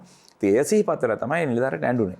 මොකද ඔහුට පියෙක් විදිහට ඒ ආරක්ෂාව ඔහුට දෙන්න බැරිවීම ගැන ඔහුට කනගාටුවක් තිබුණා. ඉතින් මේ කනගාටුව පොලිසියේ බොහෝ නිලධාරීන්ට පොදුයි. ඉතින් මේ කැපකිරීම මේ ඒ සියල්ල දරාගෙන තමයි දවසකට සමහරට පැය 12ක් දැන් උදාහරණයක් විදිහට උදේ 6 සිට හවස 6 දක්වා රාජකාරී කරන්නට තියෙනවා. ඒත් උදේ 6ට රාජකාරියට එන නිලධාරියා සාමාන්‍යයෙන් 4:00ටවත් නැගිටින්න ඕන. ඔහු ඉන්න තැන ඉඳලා එන්න ඕන. ඔහු සූදානම් වෙන්න ඕනේ සඳහා රාජකාරී ස්ථානට උදේ 6ට යන්න ඕන ඔහු. කියන පැයක් එකමාරකට කලින් ඔහු නැගිටින්න ඕන. ඊට පස්සේ හැන්දෑවේ 6ට ඔහු රාජකාරී වාර්තා මේ විවේකයේ වාර්තා කරනකොට ඒ විවේකයේ වාර්තා කරලා තා පැය දෙකක්වත් යනවා ඔහුගේ අදාළ තැනට යන්න. මොකද ඒකට හේතුව සමහරලාට ඔහු සටහන් යොදන්නට අවශ්‍යයි. රාජකාරී ඉන්න අවස්ථාවේදී යම්කිසි අත්අඩංගුවට ගැනීමක් සිදු වුණොත් යම්කිසි සිද්ධියක් සිදු වුණොත් ඔහුට ඒ සඳහා සටහන් යොදලා ඒ විමර්ශන කටයුතු වලට අවශ්‍ය කටයුතු කරලා ඔය සමහරට විවේකයේ වාර්තා කරනකොට රෑ 8 9 10 11 12 වෙන්නත් පුළුවන්. ඒක උදාහරණයක්. අනිත් උදාහරණයක් තමයි යම්කිසි ස්ථානයක අපරාධයක් සිද්ධ වෙච්ච අවස්ථාවක පොලිස් නිලධාරියාට බෑ උදේ 8:00ට ඇවිල්ලා හවස 5ට ඒ විමර්ශනය බාර නිලධාරියට බෑ හවස 5ට නිවසට යන්න. අපරාධයක් සිද්ධ කරන්නේ සූක්ෂමව. දැන් නියෝජ්‍ය පොලිස්පතිතුමා සඳහන් කරාගේ වර්තමාන අපරාධ හරිම සංවිධානාත්මක සූක්ෂම. උන් නවීන තාක්ෂණය භාවිත කරනවා. නවීන තාක්ෂණ යොදාගෙනයි අපරාධ කරන්නේ. ඒක මොකද කෙසේ හෝ ඔවුන්ව එයින් බේරීම සඳහා අවශ්‍ය කරන පසුබිම සකස් කරගෙන තමයි අපරාධ කරන්නේ. දැන් ඉස්සර දුරකථන වලින් කතා කරලා අපරාධ කරා. දැන් කතා කරන්නේ දත්ත භාවිතයෙන්. සමාජ මාධ්‍ය ජාල භාවිත කරලා කතා කරනවා. එතකොට ඒවා සොයා ගැනීමේදී යම්කිසි අපහසුතාවයක් තියෙනවා. බාධා වීම තියෙනවා, වැඩිපුර මහන්සි වෙන්න තියෙනවා. ඒතර පොලිස් නිලධාරියෙක් විමර්ශනයක් සඳහා යම්කිසි අපරාධක ස්ථානයක විමර්ශනයක් ආරම්භ කරාම ඔහුට ඒ සැකකරු අත්අඩංගුවට ගන්නකන් නොකොඩවාම කටයුතු කරන්න වෙනවා. ඔහුට බෑ රැයට විවේකයේ වාර්තා කරලා ගිහිල්ලා උදෑසන ඇවිල්ලා කරන්න. ඔහු රාත්‍රියේ පිළිබඳ තොරතුරක් આવුත් රාත්‍රියත් යන්න වෙනවා. ඒ වගේම තමයි උදෑසනට එක දිගට දවස් ගණනක් එක දිගට මේ සැකකරු අත්අඩංගුවට ගන්න ගම කටයුතු කරන්නට වෙනවා. දැන් එක දිගටම කටයුතු කරා කියලා ඔහුට ඒ සඳහා වෙනම විවේකයක් ගන්නම අවස්ථාවක් වෙන්නේ නැහැ. මොකද ඒ අපරාධය අවසන් වෙනකොට තව සමාජයට තව වෙන අපරාධ සම්බන්ධ හොයන්න සිද්ධ වෙනවා. නිසා මේ වැඩ හිතාම මහන්සියෙන් සහ කැපකිරීමෙන් තමයි මහජනතාව වෙනුවෙන් කටයුතු කරන්නේ. ඒ කටයුතු කිරීම තුළ තමයි අද වෙනකොටත් මේ සමාජය තුළ මේ මහජනතාවට අවශ්‍ය කරන නීතිය හා සාමය පවත්වාගෙන යාමටත් ඒ වගේම මහජනතාවට තමන්ගේ දෛනික කටයුතු ඉටු කර ගැනීමටත් අවශ්‍ය කරන පරිසරය නිර්මාණය වෙන්නේ එතන. දැන් උදාහරණයකට දොලක් ඔබ රාත්‍රී 12 වෙනකන් මේ ස්ථානයේ මේ වැඩසටහන කළා. ඔබ විවේකය ඔබ ඉවත්තල ඔබ ගෙදර යනවා. කාන්තාවක් විදියට සමාජයට ඔබගේ සාමි පුරුෂයෙක් එක්ක වෙන්න පුළුවන් නැත්නම් වෙනත් ඥාතියෙක් වෙන්න පුළුවන් ඔබ නිවසට යනකොට ඔබ නිදහසේ නිවසට යනවා විශ්වාසයක් ඇතුව. ඒ විශ්වාසයක් ඇතුව ඔබ නිවසට යන්නේ මොනවත් නිසා නෙවෙයි. ඒ තියෙන්නේ පොලිස් නිලධාරියෙකුගේ ශක්තිය. දැන් සමහරවිට උදෑසන විවෘත කරන කඩේක ව්‍යාපාරිකයෙක් රාත්‍රී 11ට 12ට ඔහු දොරපළු ටික දාලා ගමක වෙන්න පුළුවන් නගරයක වෙන්න පුළුවන්. ඔහු ඒ ආයතනය වසා දමනවා. සමහරට රාත්‍රී 11ට 12ට වෙන්න පුළුවන්. ඔහු ඒ වෙළඳසැල විවෘත කරගෙන ඉන්නේ, වෙළඳාම කරන්නේ. එච්චර රාත්‍රිය වෙනකන් ඔහු ඒක විවෘත කරගෙන ඒ වෙළඳාම් කටයුතු කරන්නේ. ඒ වෙළඳසැලට මිනිස්සු යන්නේ, බඩු ගන්න මේ දේවල් කරන්නේ මොනවත් නෙවෙයි. ඒ තමයි පොලිසියේ ශක්තිය.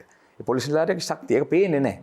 මේ පොලිස් නිලධාරියෙකුගේ ශක්තිය තුළ තමයි සියල්ල ක්‍රියාත්මක වෙන්නේ. ඉතින් මේ ශක්තිය බිඳ වැටුනොත් තමයි සමාජය අස්තරාවතට යන්නේ. නමුත් පොලිසිය විදියට අපි කිසිම අවස්ථාවක මේක බිඳ වැටෙන්න නොදී පවත්වා ගන්න සහ ඒ තවදුරටත් උඩට ගෙනියන්න තමයි අපි උත්සාහ කරන්නේ. මේ 156 වෙනි පොලිස් සංවත්සරයේ සමරමින් අපි කටයුතු කරන්නේ ඒ තවදුරටත් හිටතැනින් අපි මේ ඉන්න තැනින් තවත් ඉදිරියට ගමන් කරන්න. කාලාත්‍රේ කතාබහ තුළින් අද අපි කතා කරමින් ඉන්නේ ශ්‍රී ලංකා පොලිසිය පිළිබඳව. මම දන්නවා මේ වෙන විටත් ඔබේ හිතේ ශ්‍රී ලංකා පොලිසිය සම්බන්ධව අහන්න දැනගන්න ගැටලු ඕන තරම් තියෙනවා. ඒ ගැටලු අපේ පෙළගැස්ම තුලක් තියෙනවා. අපි කතා කරමු ඒ ගැන. හැබැයි මේ විරාමෙන් අනතුරු.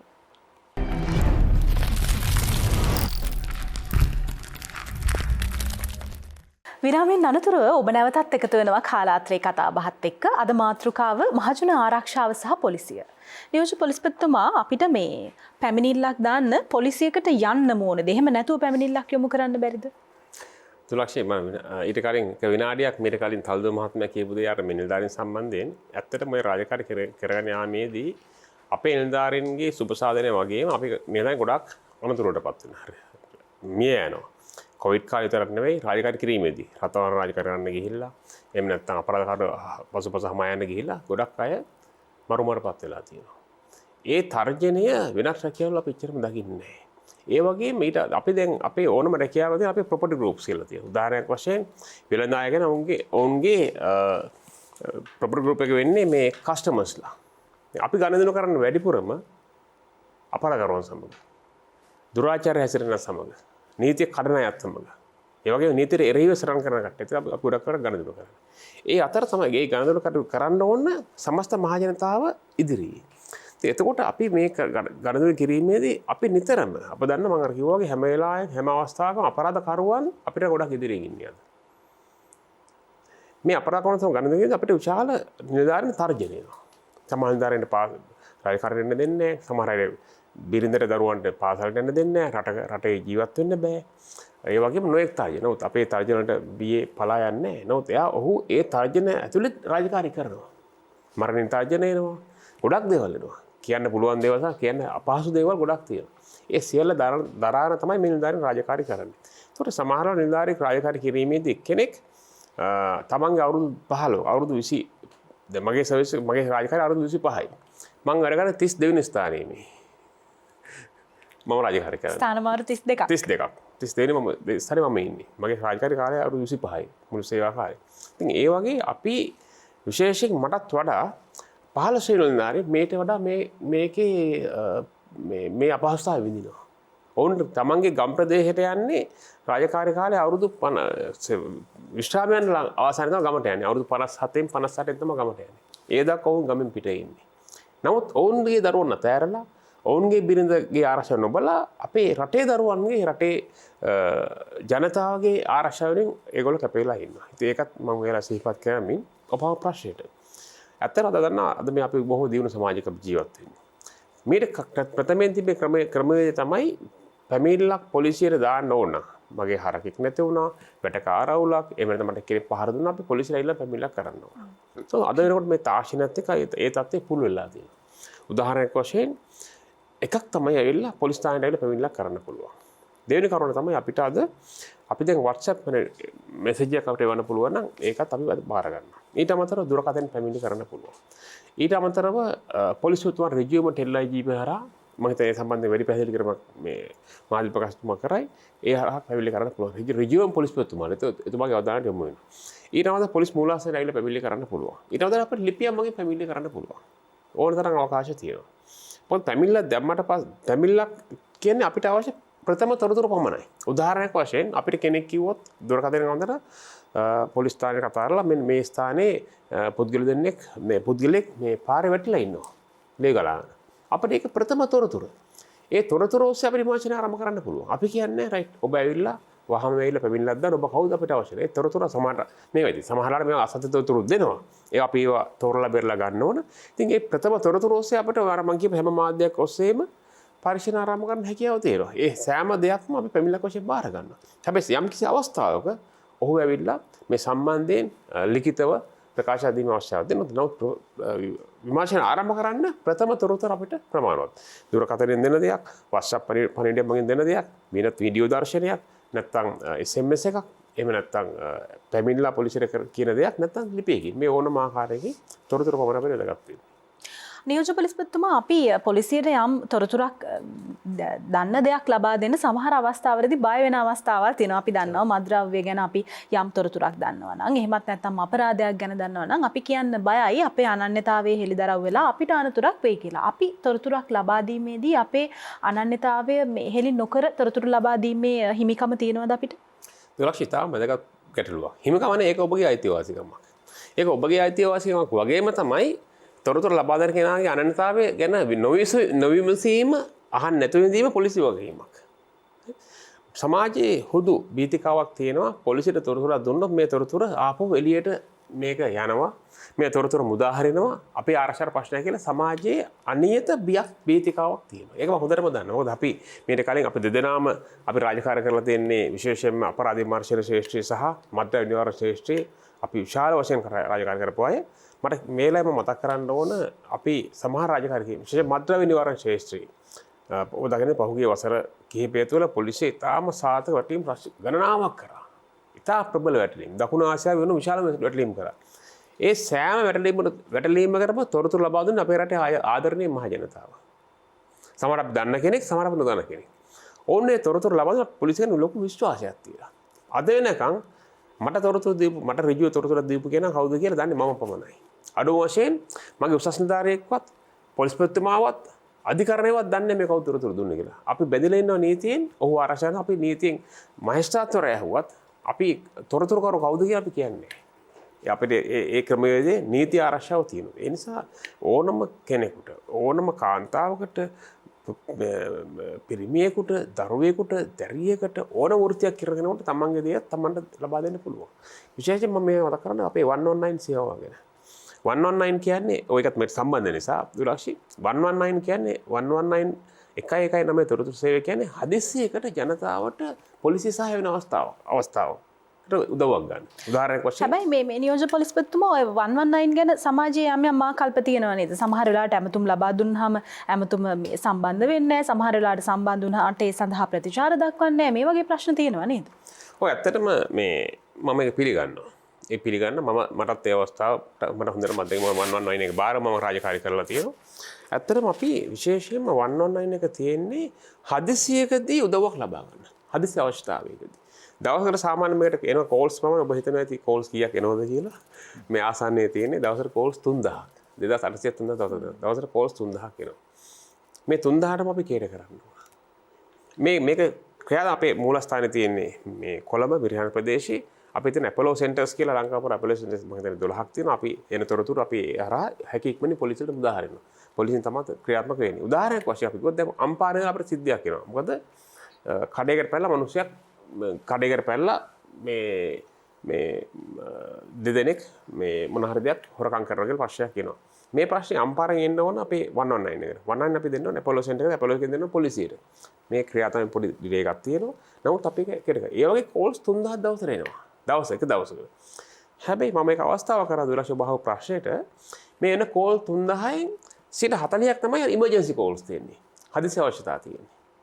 සමහර අය කියනවා මම පැමිණිල්ලක් දැම්මා දමන පොලිසියට දැන් මාස 3ක නැස කිසිම ඇක්ෂන් එකක් මේකට නැහැ. ඒ තොරතුරු අපේ තොරතුරු බැහැර කරන්න විදියක් නැහැ. සමහර අය කියන අපේ අද පාරේ අද ලයිට් කපලා කීරද ලයිට් එන්නේ. විදුලිය නැහැ කීර දෙන්නේ. ඒක අහනවා. අද අපේ හෙට ජලය වතුර ජල සම්පත් මණ්ඩලයෙන් දෙන වතුර අපිට ලැබෙන්නේ නැහැ කවද්ද වතුර එන්නේ කියලා අපි අහනවා. නැත්නම් සමහර අය යනවා දැන් බස් එක මම බදුලු දින කොළඹ එනවා අන්තිම බස් එක කීරද මට තියෙන්නේ. ඒක කතාව. ඒ වගේ නොඑක් උපකාරපතා මිනිස්සු ජනතාව අපිට කතා කරවන්නන්නේ. මොකද හේතුව ගොඩක් අංක 3 සේවා ගොඩක් ලංකාවේ තිබුණාට ජනතාව අතර තියෙන්නේ මේ 119 එක තමයි තියෙන්නේ. දැන් 118 එක ටික ප්‍රබලයි. නමුත් අනිත් ඒවා ඇත්තට දන්නේ නැහැ. ඒ නිසා මේ සියලුම සේවාවන් විශේෂයෙන් හවස 4න් පස්සේ එන්නේ පොලිසිය. අපි අධ්‍යයනයක් කරොත් හවස 4ට පස්සේ එන්න හැමතෙම ගොඩක් අර අනවශ්‍ය හැමතෙම. ඉතින් ඔයගේ දේවල්. තියෙන 40ක් තමයි අපින්නේ හදිසි සේවා.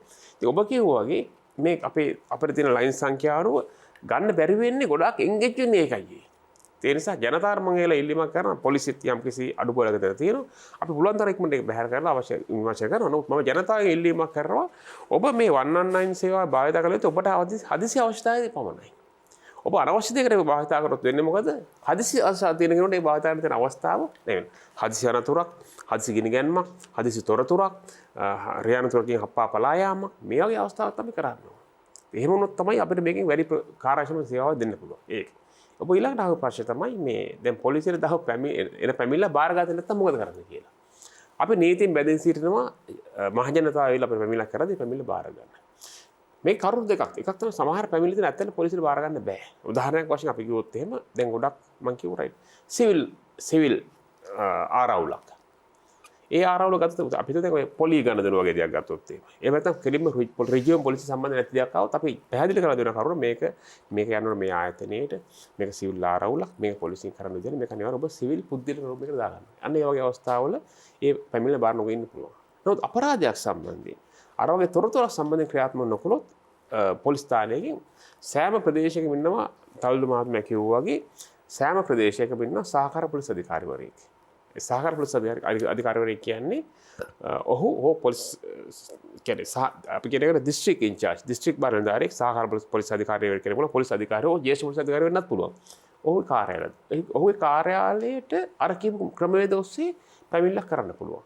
ඒ පොලිසිය විරුද්ධ පැමිණිල්ලක් කරනවා නම් අනිවාර්යයෙන්ම පොලිස් ස්ථානයට කරන්න බෑ. ඔහු යන්න ඕන අර සහකාර පොලිස් අධිකාරී කාර්යාලයට.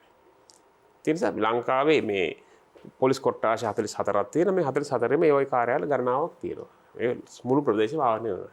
ඒ කියන්නේ ඔබතුමා මේ සරලව කියන්නේ අපි පොලිසියට විරුද්ධව පැමිණිල්ලක් කරන්න ඕන නම් ඒකත් කරන්න පුළුවන්. පුළුවන්.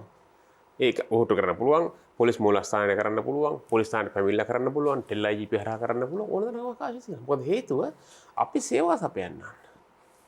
අපි බලය පතුරවන්නේ පොලිසිය කියන්නේ. පොලිසිය කියන්නේ මහජනතාවගේ අවශ්‍යතාව වෙනුවෙන් මහජනතාව වෙනුවෙන් පෙනී සිටින ඔවුන්ගේ අවශ්‍යතාව වෙනුවෙන් පෙනී සිටින ආයතනය පොලිසිය කියන්නේ. නිසා අපි අනිවාර්යයෙන් මේ අපි ඒ අවස්ථාව අපි සාමාන්‍යයෙන් අපිට ඒ වගේ පැමිණිලි ලැබෙනවා. පොලිසිය ක්‍රියාත්මක නොකළ අවස්ථා මොකද මේ අපි කවුරුත් මිනිස්සුනේ. මේ පොලිසිය නිලධාරීන් ඉන්නේ සමාජයේ සාමාන්‍ය සමාජ වලින් ආපු සාමාන්‍ය පවුල් වලින් ආපු මිනිස්සු. මේ අතර නොඑක ආකාරයෙන් ඉන්න පුළුවන්. එක්කෙනෙක් දෙන්නකට ඒවා දෙයක් වෙන්න පුළුවන්. එහෙම අවස්ථාවක් ඔහුට විරුද්ධ පැමිණිලි කරන්න පුළුවන්. ඒවා පැමිණිලි අපි දඬුවම් කරපු අවස්ථාවක් තියෙනවා. නමුත් ඒ වගේ පැමිණිලි කරනවා සමහර අයට ලොකුම දේ වෙන්නේ දුරක්ෂ මෙතන මේ පැමිණිල්ල පොලිසියෙන් මේ සම්බන්ධ විමර්ශනය කරන්න බෑ කියන පණිවිඩය අපි එන පුද්ගලයාට පැහැදිලි කරලා දෙන්නේ. එහෙම අවස්ථාවක් අපිට තියෙනවා. නමුත් අපි ඊට පස්සේ හොඳට මේ පැහැදිලිව කරලා දුන්නාට පස්සේ ඒ අය බාර ගන්නවා. ඒ නිසා පොලිසියට පැමිණිල්ලක් දෙන්න පුළුවන් අර ආකාර පොලිසිය පැමිණිලි කරන්න පුළුවන්. පොලිසිය පැමිණිල්ල බාරගත්තේ නැත්නම් ඒ සම්බන්ධයෙන් ක්‍රියාත්මක වෙන්නත් පුළුවන්. ඒ ක්‍රම දෙකම තියෙනවා. මේ මාධ්‍ය අධ්‍යක්ෂතුමා අපි අහලා තියෙනවා මේ කලින් කාලයක් තිස්සම පොලිසිය ක්‍රියාත්මක වුණු විවිධ මහජන සේවාවන් පිළිබඳව. ඔය මේ දැන් මෙතුමා මතක් කරපු ටෙල් IG පහසුකම ඒත් එක්කම ගමට පොලිසිය වගේ වැඩසටහන් තිබ්බා. විවිධ අවස්ථාවල ජංගම සේවා මගින් ගමටම ගිහිල්ලා පොලිසිය සේවා සපයා දුන්නා. දැන් ඒ වගේ මොනවද ක්‍රියාත්මක වෙන පහසුකම්?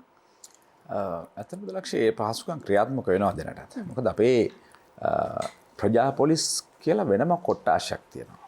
ඒ පොලිස් කොට්ටාශය නියෝජ්‍ය පොලිස්පතිවරයෙක් යටතේ දිසාව ක්‍රියාත්මක වෙනවා. වේෂ්ඨ පොලිස් අධිකාරිවරයෙක් ඉන්නවා. ඔහු යටතේ ඒ කොට්ටාශය ක්‍රියාත්මක වෙනවා. ඒ වගේම තමයි සෑම පොලිස් ස්ථානයකටම අනුගත කරලා තියෙනවා ප්‍රජා පොලිස් සම්බන්ධව කටයුතු කර යුතු නිලධාරි කණ්ඩායමක්. උප පොලිස් පරීක්ෂකවරයෙකුගේ ප්‍රධානත්වයෙන් යුතු නිලධාරීන් කණ්ඩායමක් බොහෝ විට ප්‍රධාන පොලිස් ස්ථානවල ඉන්නවා. අඩුම වශයෙන් පොලිස් සැරයන්ගේ ප්‍රධානත්වයෙන් යුතු කණ්ඩායමක් ප්‍රජා පොලිස් කණ්ඩායමක් පොලිස් වල ක්‍රියාත්මක වෙනවා. ඉතින් මේ කණ්ඩායම තමයි මහජනතාව අතර සම්බන්ධතාවය පවත්වා ගැනීම සඳහා ක්‍රියාත්මක වන කණ්ඩායම. ඉතින් මේ සඳහා අවශ්‍ය කරන සැලැස්මක් තියෙනවා. ඔබ දන්නවා පසුගිය කාල සීමාව තුළ වෙනමම අමාත්‍යවරයෙක් යටතේ ප්‍රජා පොලිස් අමාත්‍යාංශිකුත් ක්‍රියාත්මක වුණා. ඒ තුළ මේ අංශය තවදුරටත් ඉදිරියට ආවා. නමුත් ඔබ දන්නවා මේ පසුගිය කාල සීමාව තුළ යම් බාධාවල් නැති වුණා. මොකද අපිට අවශ්‍ය වෙලා තිබුණා බොහෝ වෙලාවට මේ නිලධාරීන් වෙනත් රාජකාරී යොදවන්න මම කලින් සඳහන් කරා. ඒ නිසා එවැනි අවස්ථාවල යම් බාධා වීම ඇති වෙනවා. අපිට කියන්න බෑ මේ සියලුම රාජකාරී සියල්ල සරල රේඛීයව සියල්ල හොඳින්ම මේ ක්‍රියාත්මක වෙනවා කියන්න බෑ. මොකද අපි සමාජයේ තියෙන හැලහැප්පීම් අනුව කටයුතු කරන පිරිසක්. කාලීන අවශ්‍යතා අනුව වෙනස්. කාලීන අවශ්‍යතාව අනුව. එතකොට ඒවා කළමනාකරණය කිරීම අවශ්‍යයි. රාජකාරී ප්‍රමුඛතාවය හඳුනා ගැනීම අවශ්‍යයි. කාලීනව කටයුතු කිරීම අවශ්‍යයි. ඒවත් එක්ක තමයි අපි මේ කටයුතු කරන්නේ. නමුත් ඒ වුණාට ආයතනය තුළ ක්‍රියාත්මක කරන සංකල්ප සහ ප්‍රතිපත්ති වල වෙනසක් වෙලා නැහැ. නිසා මේ ප්‍රජා පොලිස් ක්‍රමය තමයි අපි මහ ජනතාව අතර සම්බන්ධතාවය පවත්වන්න ක්‍රියාත්මක වෙන්නේ. එය දැනටත් ඉදිරියටත් ක්‍රියාත්මක කරනවා. දැන් ඉදිරි කාල සීමාව තුළ මෙය ඉතාමත්ම කියන්නේ රජයෙන් පවා යම් කිසි විශාල මුදලක් වෙන් කරලා තියෙන ක්ෂේත්‍රයක්. ඉදිරියේදීත් මේ සම්බන්ධව කටයුතු කරනවා මහ ජනතාව අතරට ගිහිල්ලා විශේෂයෙන් මහ ජනතාව සහ පොලිසිය අතර සම්බන්ධතාව පවත්වා ගන්න. ඒ වගේම තමයි යම් ඒ අවශ්‍ය කරන තොරතුරු තියෙනවා නම් ඒ ප්‍රදේශයේ ලබා ගන්නට ඒ ප්‍රජා පොලිස් කණ්ඩායම් වලට හැකියාව තිබෙනවා. තොරතුරු කියන්නේ සමහර වෙලාවට ඒ ප්‍රදේශයේ තියෙන යම් සුවිශේෂී තොරතුරු තියෙන්න පුළුවන් පොලිසිය විසින් හඳුනාගත යුතු තොරතුරු.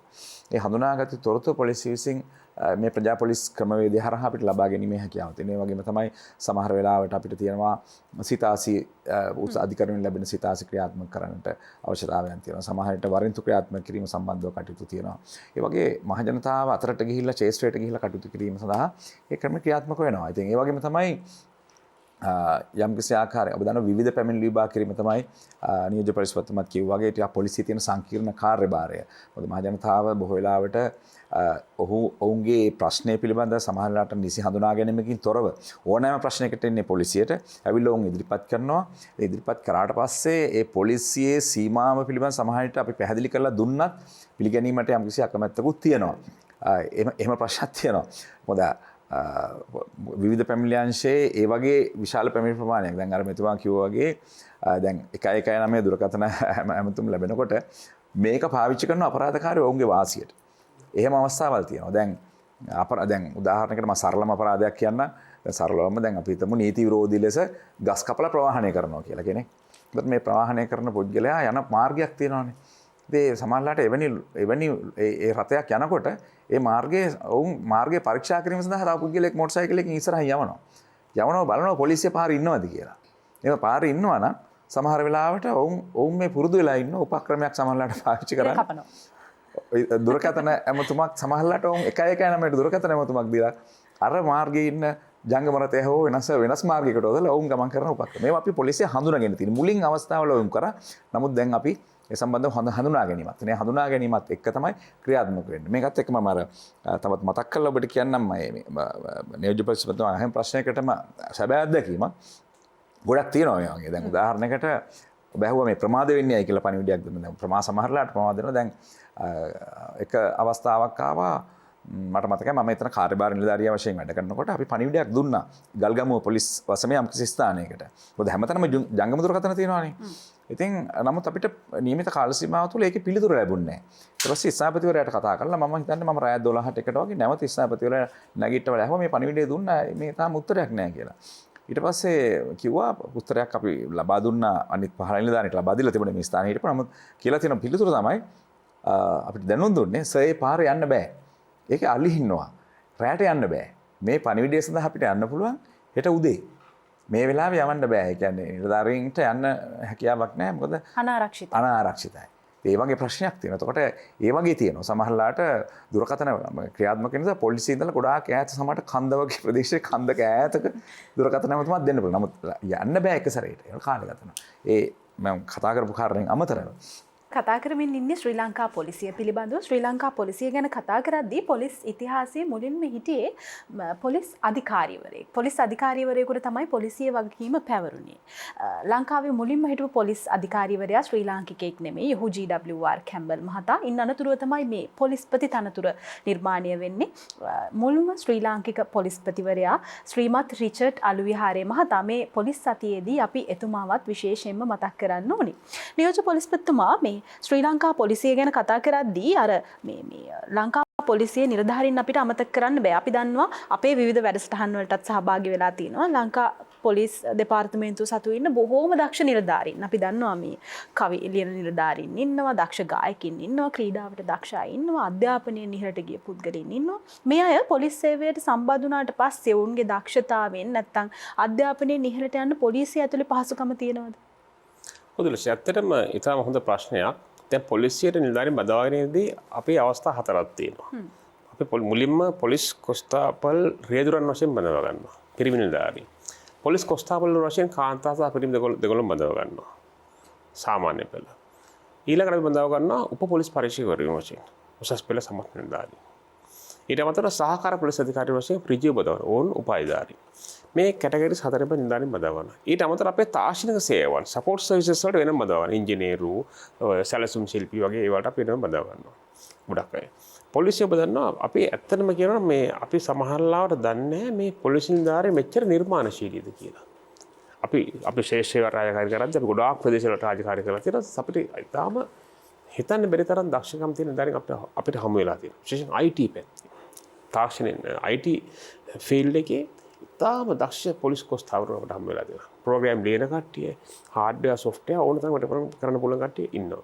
ඒ අය පුහුණුව ලැබි පොලිසියට ඇවිල්ලා නෙවෙයි. ඔවුන් පොලිසියට බැඳෙද්දී ඒ පුහුණුව සහ ඒ අත්දැකීම් ඒ දැනුමත් එක්ක ආපු අය. ඒ වගේම කලා ශිල්පීන්, රංගන ශිල්පීන්, ගායකයන්, ඒ වගේම නාට්‍ය ආරං කලා කරපු අය, ඒ වගේම මේ අපේ සංස්කෘතික අංශයෙන් දක්ෂතා දක්වන අය ඕන තරම් ඉන්නවා. ඒ වගේ ක්‍රීඩකයන්. ඔබ දන්නවා මේ ලංකා ක්‍රීඩා ශාස්ත්‍රයේ ඉහළින්ම ශ්‍රී ලංකාවට ඔලිම්පික්, දකුණු ආසියාතික මේ සියලුම පදක්කම් මුලින්ම රැගෙන 70 80 දශකයේ ගත්තොත් ඔක්කොම සියලු දෙනා පොලිසිය. බොක්සින්, කරාටේ, බයිසිකල්, ස්විමින්, ඊට පස්සේ ෆුට්බෝල්, වොලිබෝල්, රග මේ වගේ පොලිස් කණ්ඩායම තමයි ජාතික කණ්ඩායම වැඩි ප්‍රමාණයක් නියෝජනය ඒ කාලේ. මොකද හේතුව ඒ වගේ ප්‍රොවිෂන්ස් තිබුණා.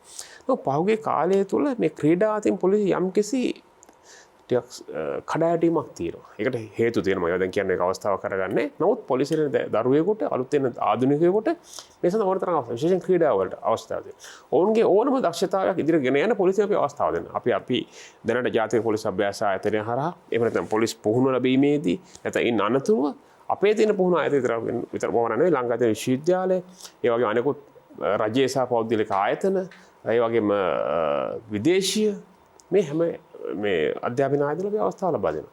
ඒ විතරක් නෙවෙයි අපේ නිලධාරීන් තියෙන තව අවස්ථාවක් තමයි එක්සත් ජාතීන්ගේ සාමාන්‍ය සාධක රාජකාරී සඳහා යොමු වෙන්න පුළුවන්. අද දැනට අපේ නිලධාරීන් කණ්ඩායමක් ඉන්නවා IT, ඒ වගේම මේ රටවල් ගණනාවක අපේ නිලධාරීන් එහෙම රාජකාරී යොදලා තිබුණා. ඒකට අපි අපේ පුහුණුවට සහ උන්ගේ අධ්‍යාපන කටයුතු කිසිම බාධාවක් නැහැ. අපි වාර්ෂිකව 2 ලක්ෂ විශාල මුදලක් වැය කරන් මේගොල්ලන් අධ්‍යාපන නගා සිටවන්න. මොකද හේතුව උපාධිධර්මවලපත් කරන්න. අපි ඉන්න ගොඩාක් නිලධාරීන් උපාධිධාරීන්, ඩිප්ලෝමාධාරීන්, උසස් අධ්‍යාපන මාස්ටර්ස් කියන්නේ මේ ඩිග්‍රී තියෙනකට ඕන තරම් ඉන්න. ඒ වගේ අපි නිලධාරීන් ගොඩක් අය අනෙකුත් ආයතන වලට ගිහිල්ලා දේශන පවත්වන. පාසල් වලට, විශ්වවිද්‍යාල වල, උසස් අභ්‍යාස ආයතන වලට, විදේශීය ආයතන වලට, පෞද්ගලික සමාගම් වලට ඒ ගොඩක් අයට දැනුම සපයන්නේ අපරාධ සම්බන්ධයෙන්, රටේ සාමාන්‍ය නීතිය සම්බන්ධයෙන්, දෛනික රාජකාරී සම්බන්ධයෙන්, ගොඩාක් විෂයන් සම්බන්ධයෙන් අපේ ලෙක්චරර්ස්ලා ඉන්නේ පොලිසිය. ඒ වගේ විශේෂ කාර්ය බලකායි බුද්ධි අංශවල අපේ ඉතාම දක්ෂ නිලධාරීන්. ඒ නිසා මේ කෙනෙක් Tamanට පොලිස් සේවයට එකතු වීම වෙලා හෝ එකතු වෙලා ඔහුට තියෙන දැනුම ප්‍රගුණ කරගන්න නැත්නම් නව දැනුම ලබා ගන්න ඇත්තටම අපි අවස්ථාව ලබා දෙනවා. අනෙක් විශේෂ සිහිපත් කරන්න විශේෂයෙන් අපේ සෑම විශ්වවිද්‍යාලයක්ම වගේ අපිට ලොකු සහායක් මේ සඳහා ලබා දෙනවා. හොඳයි, අපි සූදානම් වෙනවා විරාමයක් ලබා ගන්න. විරාමෙන් අනතුරු අපි නැවතත් කතා කරමු පොලිසිය සහ මහජන ආරක්ෂාව පිළිබඳව.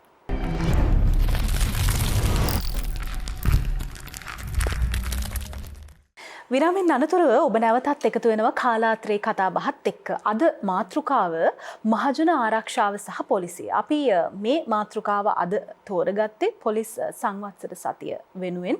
පොලිසියට දැන් වයස අවුරුදු 156ක්.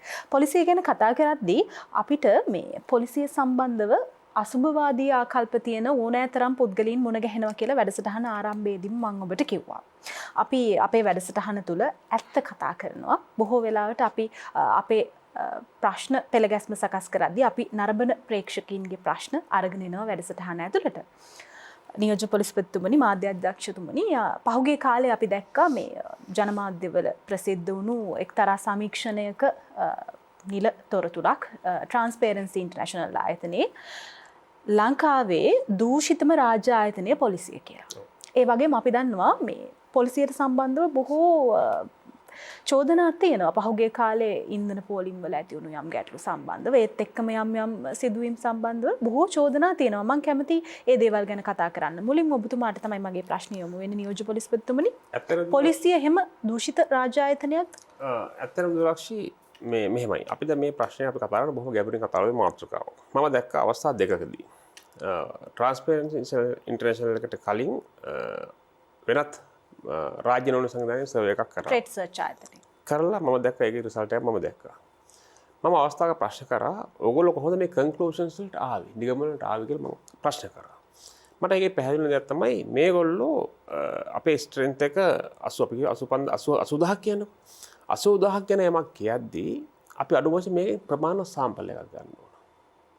අඩු වශයෙන් 5%ක්, 10%ක් උත් 8000ක්, 5%ක් උත් 4000ක්. ඒත් ඒගොල්ලෝගේ සාම්පල් සයිස් එක 4 පුද්ගලයන් 5ක් 10ක් තමයි අරන් තියෙන්නේ. ඒ වගේ මම දැක්ක එක තියෙන ලංකාවේ තියෙන මේ පොලිස් දිස්ත්‍රික්ක අතරින් එක දිස්ත්‍රික්කයක් තමයි මේ මහජන ප්‍රසාද ඉතාම ඉහළ කියලා. මම ගත කී දෙනෙක් 16 දෙනෙක්ගේ ඉන්ටර්විව් වල තමයි මතය ඒගොල්ලෝ ඇවිල්ලා තියෙන්නේ. ඊළඟට ප්‍රමාදය ගැන උනේ දේවල් තිබුණා. මම වැඩි කාලයක් මේකට ගන්න. ඉතින් අපි ඒ නිසා අපි ලංකාවේ හොඳම ආයතනය හෝ දූෂිතම ආයතනය හෝ ක්‍රියාකාරී ආයතනය කියද්දී අපි යම්කිසි විධිමත් ක්‍රමවේදයේ පරීක්ෂණයක් කළ යුතුයි. අපි එහෙම නැත්නම් අපිට කතා කරන්න බෑ. ශ්‍රී ලංකා පොලිසිය කියන්නේ මම පොලිස් නිලධාරියෙක් දකින්නේ සමාජ ශෝධකෙක් වශයෙන්. විශේෂ සමාජය අපි රාජකාරී කරන නොඑක ආයතන. මේ පොලිසිය විතර මේ රට පාලනය කරන්න බෑ. පොලිසියට රට ආරක්ෂා කරන්න බෑ. රටේ ආරක්ෂාවේදී වැඩිම වගේ දෙන ඔබට පොලිසියට වගේ. ඒ වගේම තමයි මාධ්‍ය ආයතන රාජකාරියක් තියෙනවා. පාසල් වලට, විශ්වවිද්‍යාල වලට, පෞද්ගලික ආයතන වලට හැමෝම යම්කිසි කාර්යභාරයක් තියෙනවා. තත්ත්වයක් තියෙනවා, කාර්යභාරයක් තියෙනවා. ඉතින් පොලිස් නිලධාරිය කියන මේක එක්කෙනෙක් අයෙක් පමණයි. පොලිසිය දෝෂින්දාර නෑ කියලා මම කියන්නේ. හැබැයි අපි ගොඩක් වෙලාවට පොලිසිය පෙන්වන්නේ කවදාවත් පොලිසියෙන් කරන දෛනිකව කරන අපි නොපෙනෙන අපිට වැඩ කරන්නේ. පොලිසිය රාජකාරී කොටස් දෙකයි. එකක් තමයි ඉල්ලා අපි දන්නවා මේ අර අපේ මේ අපිට කෙලින්ම ප්‍රිවෙන්ටිව් පැත්ත. අපි රාජකාරී මේ සමාජය බේරගන්න, සමාජයේ වළක්ව අපරාධ වළක්වන්න කර කාර්යභාර සමාජයට පේන්නේ. පෙර කරා. ඒ කියන්නේ අපි කියන එකට ප්‍රොඇක්ටිව් පොලිසින් කියලා. අපරාධයක් වෙන්න කලින් කරන ක්‍රියාදාම රසක් තියෙනවා. ඊට පස්සේ රියැක්ටිව් පොලිසින්. මේ රියැක්ටිව් කියන්නේ අපරාධ වුණාට පස්සේ කරන කාර්යභාර. මේ දෙකම අපි කරනවා. මේ ඔක්කොම කරනකොට රිජියුම පොලිස් සමාජයත් එක්ක ගැටෙන හදන පොලිසිය. මොකද අද සමාජයත් පිළිගන්න ඉන්න ඕනේ. අද සිද්ධියක් වුණා බැරේ රුපියල් 10000යි. උසාවිය යන්න ඕන සමහර වෙලාවට. ඒකට සමාජයත් පෙළඹෙනවා නම් මට විතර ලේසි ක්‍රමයකට. ඒ නිසා අපේ නිලධාරියෙක් එයාට පෙළඹෙන්න පුළුවන්. මම ඒක නෑ කියන්නේ. හැබැයි නමුත් අපි නිතරම උලුප්පා දක්වන්නේ, හොවා දක්වන්නේ ඉදිරියට ගේන්නේ අර නරක පැත්ත පමණයි. මාධ්‍යෙත් මම ඒක දැකලා තියෙනවා. අපි දැකලා තියෙනවා. නමුත් විය යුත්තේ අපි හොඳ දේ මාකට් කරන්න බෑ. ඒක මාකට් කරන්න, ඒක සමාජගත කරන්න අවශ්‍යතාවයකුත් නැහැ. ඒක කරගන්න ක්‍රමවේදයකුත්. නමුත් නරක දේ ඉතා ඉක්මනින් මාධ්‍ය සමාජ ජාලාවල එනවා. ඔය දැන් ඇමරිකාවේ අර පොලිස් නිලධාරියා කළු ජාතික ඝාතනය කරපු සිද්ධිය. මොකද කොහෙන්ද මේක කෙලවරුනේ? කොහෙන්ද ඒක අවසානේ? ඒ තරම් සමාජ විශාල සංසිද්ධියක් වුණා. මම දැක්කා ලංකාවෙත් ඒ වගේ අවස්ථාවක් මම දැක්කා ඒක අපි දැකලා තියෙනවා. මම දැක්කා ඊයේ සමාජ මේ මාධ්‍යවල සංසරණය වෙනවා. කඳුළු ගෑස් ගහනකොට කුඩා දරුවක් අහු වෙනවා මම හිතන්නේ මේ කඳුළු ගෑස් ප්‍රහාරයකට. ඒක පොලිස් කොස්තාපල්ගේ කතවහන් රාජකාරියද ඔහුගේ රාජකාරියකුත් නෙවෙයි ඇත්තට. ඔහු පැනලා ඇවිල්ලා ඒ දරුවා බේරගෙන ගිහිල්ලා ඒ දරුවා ඉතින් බේර ගන්නවා. ඉතින් මම හිතන්නේ ඒක ඔහු අපේක්ෂා කරපු දෙයක්වත් නෙවෙයි. ඒ දරුවා අපේක්ෂා කරපු දෙයක්. අන්නේ මේ අපේක්ෂා නොකර වෙලාවක අපි මහජනව පිළිටුව යුතුයි. ඒ නිසා ඔය දූෂණ චෝදනාව මම 100% බැහැර කරන්නේ නැහැ. නමුත් අතලොස්සා මේවට සම්බන්ධව ඉන්න පුළුවන්. නමුත් මම හිතන්නේ බහුතරයක් ඉතාම වැඩි සංඛ්‍යාවක් අපි අවංකව රාජකාරී කරන, කැපවීම රාජකාරී කරන නිලධාරීන් බව අපි මතක් කරන්න ඕන. ඒ වගේම ඔය ගොඩාක් සර්විස් වල මම දකින දෙයක් තමයි ඒවා විද්‍යාත්මක පසුබිමක් ඔස්සේ නිශ්චිත ක්‍රමවේදයන් ඔස්සේ සිදු නොවන පර්යේෂණ වලින් ආපු තොරතුරු තමයි මම අපි දැකලා තියෙන්නේ. ඉතින් අපි ඒ නිසා මේ තමයි අපි නිවැරදි අධ්‍යයනයක් කරලා අපි ඒ ගැන තීරණයක් ගන්නයි. නමුත් මම ඔබ මතු කරපු ප්‍රශ්නේ මම 100%ක්ම අපේ සියලුම නිලධාරීන් මේ එහෙම දූෂිත නොහෝ දූෂිත නැහැ කියලා කියන්න බෑ. නමුත් අපි ඔබතුමාගේ මේ කතාව ගැන අපේ කිසිම විරෝධතාවයක් නැහැ නියෝජ්‍ය පොලිස්පතිතුමා. අපිත් පිළිගන්නවා ශ්‍රී ලංකා පොලිසියත් එක්ක එකාසු වෙලා රාජකාරී කරන්නේ බහුතරයක් ඉතාම හොඳ මහත්වරුන්. ඔවුන්ට හැමදාමත් වගේ ලාංකීය අපේ අභිමානය අපි පුද කරනවා. ඒ පිළිබඳව ගැටලුවක් නැහැ. හැබැයි අපි දැන් ඔය ආයතන දෙකේ සමීක්ෂණ වාර්තා පැත්තකින් තියමු. අපි දැක්කා පහුගිය කාලේ සමාජ ජාලා මාධ්‍යවල ඉතාම මේ ශීඝ්‍රයෙන් මේ ෂෙයා වුණු පෝස්ට් තිබ්බා පොලිස් නිලධාරීන් සමහර මිනිස්සුන්ට පහර දෙනවා. වුන් වැරදිකරුවන් වෙන්න පුළුවන්. හැබැයි කාටවත් පහර දීමේ අයිතියක් අපි කාටවත් නැහැ. ලංකාව ඇතුලේ නීති එහෙම නැහැනේ. ඒ වගේම අපි අහලා තියෙන කතාවක් තාම වීඩියෝ පටලයට ආවේ නැති වුණාට පොලිසියට රැගෙන එන සැකකරුවන්ට පහර දෙනවයි කියන චෝදනාව. මේ වගේ දේවල් කොහොමද ඇති වෙන්නේ? රාජකාරියක් ඇතුලේ මෙහෙම වෙන්න බැහැනේ. දුලක්ෂ මම කිව්වේ ඒක මම පැහැදිලිව කලින් කිව්වේ අපි මේ 100%ක්ම කරන හැම රාජකාරියක්ම නිවැරදි කියලා අපිට කියන්න බෑ. අය අතපසුවීම් සිද්ධ වෙලා තියෙනවා. අපි දැකලා තියෙනවා. අපි නෑ කියන්න බෑ. අපි ජනමාධ්‍යෙන් දැකලා තියෙනවා. අපිට වාර්තා වෙනවා. අපි ඒ වගේ නිලධාරීන් සම්බන්ධයෙන් වෙනම අපේ කාර්යාංශයක් තියෙනවා. විශේෂ විමර්ශනයක අපි වෙනම පරීක්ෂණයක් විමර්ශනයක් කරනවා. අපි උන් අත්අඩංගුවට ගන්නවා.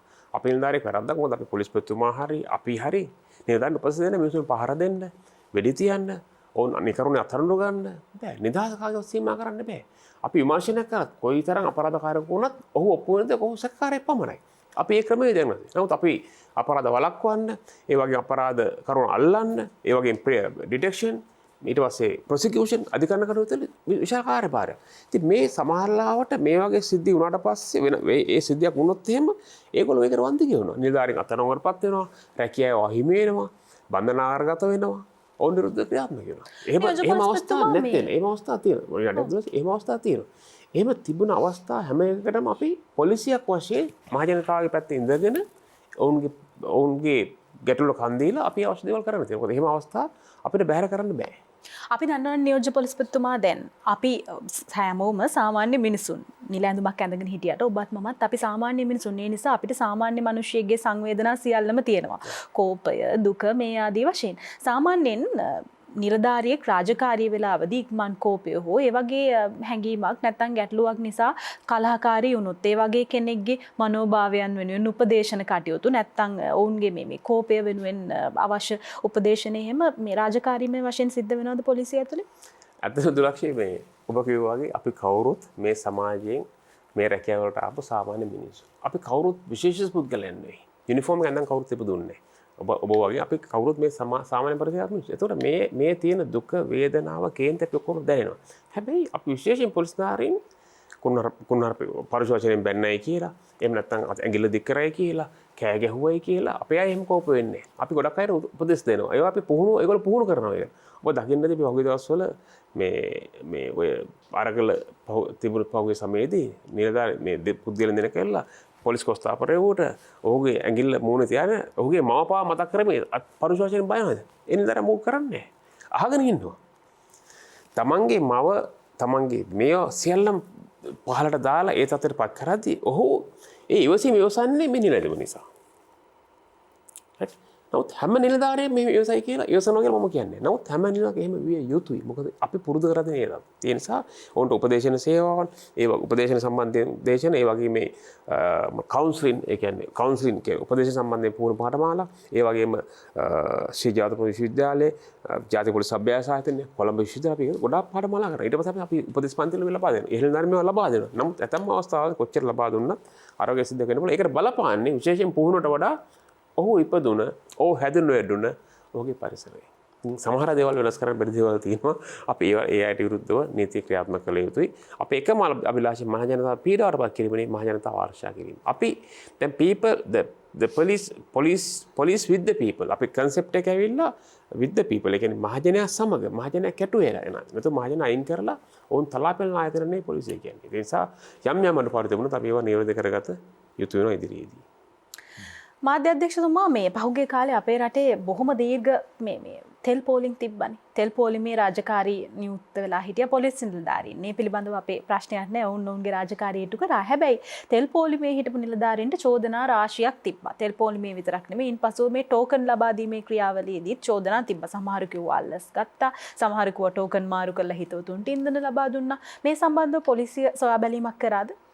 ඔව් දිලාෂ ඇත්තටම දැන් නියෝජ්‍ය පොලිස්තුමා වෙත මේ දුලක්ෂ ඉදිරිපත් කර කාරණය සම්බන්ධයෙන් අපි ඇත්තටම සලකලා බලන්න ඕන මේ අපි දකුණු ආසියාතික රටකයි අපි ජීවත් වෙන්නේ. ඒතර ඒ සන්දර්භය තුළ තමයි අපි මේක කතා කරන්නට අවශ්‍ය. අපි දන්නවා දකුණු ආසියානු රාජ්‍යයන් සලකා බැලුවාම ඒ රාජ්‍යයන් තුළ තියෙන සමාජ වටපිටාව. අපි පොලිස් නිලධාරියා පොලිසියට බඳවගන්නේ මේ පවතින සමාජයේ. දැන් ශ්‍රී ලංකීය සමාජයක් තුළ පුරවැසියෙක් නිර්මාණය කිරීමේ වගකීම තියෙන්නේ පොලිසියට පමණක් නෙවෙයි. ළමයෙක් ඉපදුන අවස්ථාවේ ඉඳලා දෙමව්පියන්ට, ඊළඟට පාසලට යනවා නම් ගුරුවරුන්ට, ඊළඟට සමාජයේ තියෙන ආගමික වෙන්න පුළුවන්, වෙනත් සමාජීය තියෙන සංවිධාන වෙන්න පුළුවන්. මේ සියල්ලම එකතුවෙන් තමයි පුරවැසියෙක්ව නිර්මාණය කරන්නේ. අන්නේ නිර්මාණය කරන පුද්ගලයා තමයි අපි පොලිසියට බඳවගන්නේ. ඔහු බඳවගෙන අපි යම්කිසි ආකාරයක පුහුණුවක් දීලා අපි ඔහුව හුරු කරනවා මේ රාජකාරී සඳහා. මේ හුරු කිරීම තුළ සමහර විට අපිට 100%ක්ම අර සමාජීය කාලයක් සමාජය තුළ ගැවසෙමින් හුරු කරගත්තු පුරුදු අපිට එකසරේට නතර කරන්නටත් බෑ. ඒ වගේම තමයි අපි පුහුණුවෙන් පසු නැවත කරන්නේ අපි ඔහුව සමාජගත කරන එක පොලිස් නිලධාරියෙක් විදියට. ඒතකොට ඔහුගේ පරණ පුරුදු නැවත එන්න පුළුවන්. ඉතින් මෙවැනි තත්ත්වයක් තියෙන නිසා සමාජය තුළින් උකහා ගන්නා මේ යම් අත්දැකීම් මේ පොලිස් නිලධාරියා පොලිස් නිලධාරියෙක් විදිහට ආවත් පාවිච්චි වෙන අවස්ථාවල් තියෙන්නට පුළුවන්. ඉතින් එවැනි වැරදි කරන පොලිස් නිලධාරීන් නැතුව නෙවෙයි. හැබැයි තව දෙයක් කියන්නට අවශ්‍යයි. පොලිසිය පමණක් නෙවෙයි වැරදි කරන නිලධාරීන්.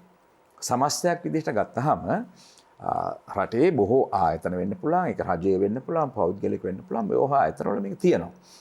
නමුත් මහජනතාවගේ අවධානය යොමු වීම පොලිස් නිලධාරියා සම්බන්ධයෙන් වැඩි. ඒකට හේතුවක් තිබෙනවා. එකක් ඔහු නිල ඇඳුමක් ඇඳගෙන ඉන්නේ. දෙවෙනි කාරණය ඔහුගේ රාජකාරිය වැඩිපුර සිද්ධ වෙන්නේ ශේෂ්ත්‍රයේ. ශේෂ්ත්‍රයේ රාජකාරිය යනකොට අවධානය වැඩි. දැන් කාර්යාලයක සිද්ධ වෙන කාරණයක් වගේ නෙවෙයි. උදාහරණයට මාර්ග බාධකයෙක් ඉඳගෙන පොලිස් නිලධාරියෙක් රාජකාරී කරනකොට එනිස්ථානට මාධ්‍යවේදියෙක් යනවා. ඒතර පොලිස් නිලධාරියා රාජකාරී කරන ආකාරය සම්බන්ධ වීඩියෝ සමහරට වීඩියෝ වෙනවා.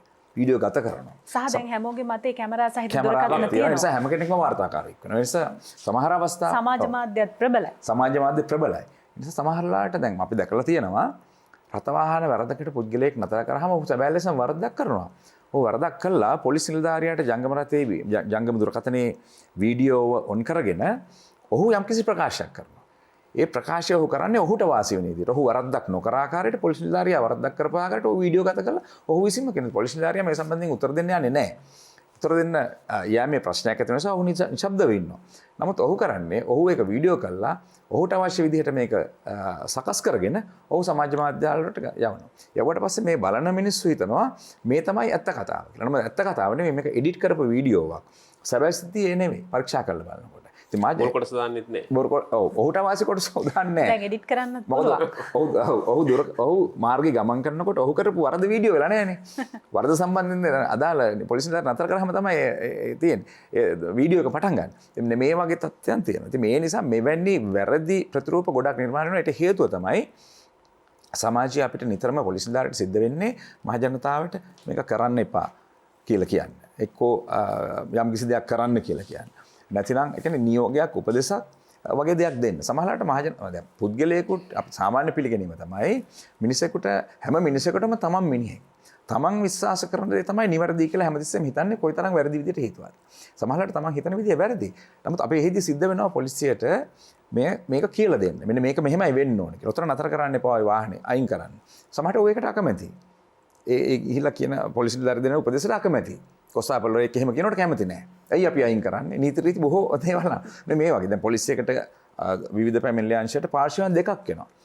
පැමිණිලි පාර්ශ්වයක් එනවා. අනිත් පාර්ශ්වයක් ඇවිල්ලා මේ විවිධ පැමිණිලි අංශයේ පැමිණිලි විභාග කරනවා. මේ විභාග කරන අවස්ථාවක විභාග කරන නිලධාරියට නිරීක්ෂණය වෙනවා පැමිණිලිකාරයාගේ පැත්තෙත් යම් අතපසු වැරදි තියෙනවා. ඒ වගේම තමයි අනිත් පැත්තෙන් ඇවිල්ලා විත්තිය පාර්ශ්වයේ තියෙනවා යම් අඩුපාඩු. ඒතර මේ පැමිණිල්ල සමත කරන්න නම් මේ දෙපාර්ශ්වයෙන් යම් කිසි කැපකිරීමක් කරන්න ඕනේ. දෙපාර්ශ්වයම කැප කරලා දැන් දෙපැත්තම 100 අරගෙන ආවට පස්සේ අපි ඊතුරු 100 හදන්න නම් දෙපැත්තෙම 50ක් අයින් කරන්න ඕනේ. 100ක් හදන්නට නම්. එතනින් තමයි සමතය නිර්මාණය වෙන්නේ. සමතය නිර්මාණය වෙනකොට පොලිස් නිලධාරියා උපදෙස් දෙන විට ඒ දෙපාර්ශ්ව පිළිගන්න කැමති නැහැ. ඒතර එක පාර්ශ්වයක් හිතනවා පොලිස් නිලධාරියා අර පැත්තෙන් සල්ලි අරගෙන තමයි අපිට මේක කිව්වේ. ඒතර මේ අනිත් පාර්ශ්වය හිතනවා පොලිස් නිලධාරියා අර පැත්තෙන් සල්ලි අරගෙන තමයි. මේ වගේ උපකල්පන වලට එනවා. දැන් උදාහරණයකට පොලිස් නිලධාරියෙක් රථවාහන මන්සන්දියක රාජකාරී ඉන්නකොට පොලිස් දැන් සාමාන්‍ය මිනිස් වාහන වල යනවා කියනවා මේ රථවාහන තදබදයක් මේ නැති මේ තියෙනවා නම් එතකොට කියනවා මේ පොලිසියෙන් ඉස්සරහ ඇති.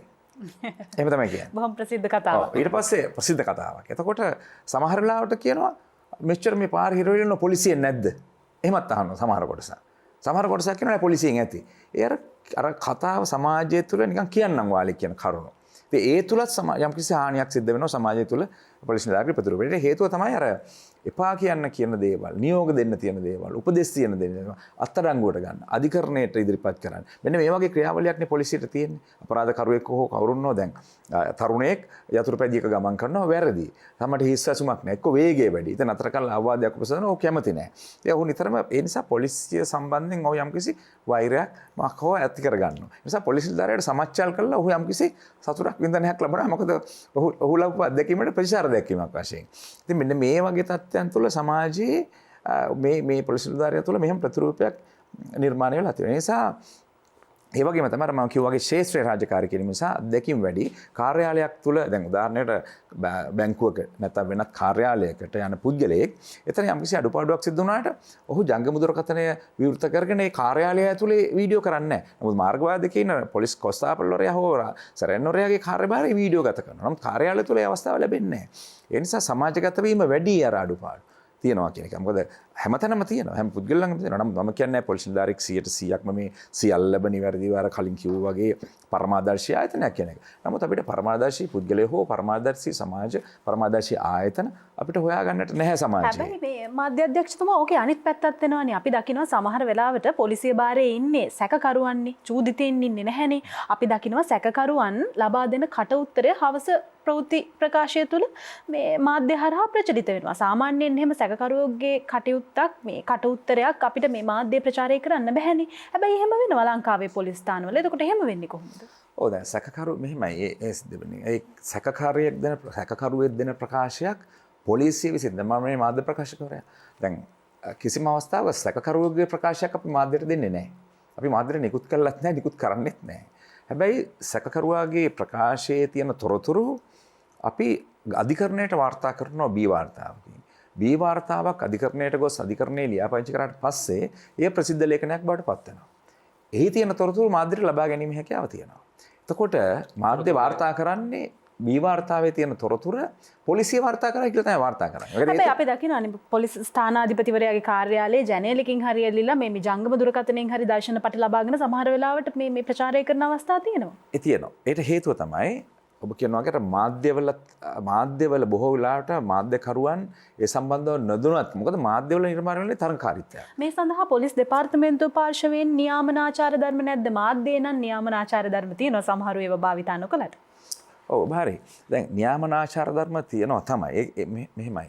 මාධ්‍ය සහ පොලිසිය කියන්නේ අපි තම සහයෝගයෙන් වැඩ කරන ආයතන. ඉතින් ඒකට බැඳිලා කටයුතු කරන ආයතන මාධ්‍ය සහ පොලිසිය කියන්නේ. ඉතින් දැනගන්න ඕන තමන්ගේ කාර්යභාරය. දැන් පොලිස් ස්ථානයක් තිබුණොත් ඒ ප්‍රදේශයේ වාර්තාකරු ඒ පොලිස් ස්ථානයත් එක්ක බොහොම සම්බන්ධයි. ඒතකොට පොලිස් ස්ථානාධිපතිවරයාට ඔහු දන්න හඳුනන පුද්ගලෙක්, උදෑවස පොලිසියට යන පුද්ගලෙක්. ඒතකොට ඔහු දැනගන්න ඕන මම මොන අපසිරිය තුලද සමාජයට හානියක් නොවන ආකාරයට පුද්ගල හානියක් නොකද එහෙම වාර්තා කරන්නට බෑ. ඒ සමාජයේ පුද්ගලයාගේ පෞද්ගලික තොරතුරු වාර්තා කරන්න තහනම්. ඒතර එහෙමනම් ඒ වෘත්තීය පුහුණුව මොකද මාධ්‍ය වේදිකයෙක් කියන්නේ ඒක එක්තරා වේදයක්. ඒතර මේ වේදය හදාරලා තියෙන්න ඕනේ. මේ වේදය හදාර පුද්ගලයා ඒ ආචාර ධර්ම පද්ධතිය තුල කටයුතු කරන්න ඕනේ. පොලිස් ස්ථාපතිවරයාට ඔහු එලවන්න බෑ පොලිස් ස්ථානයේ.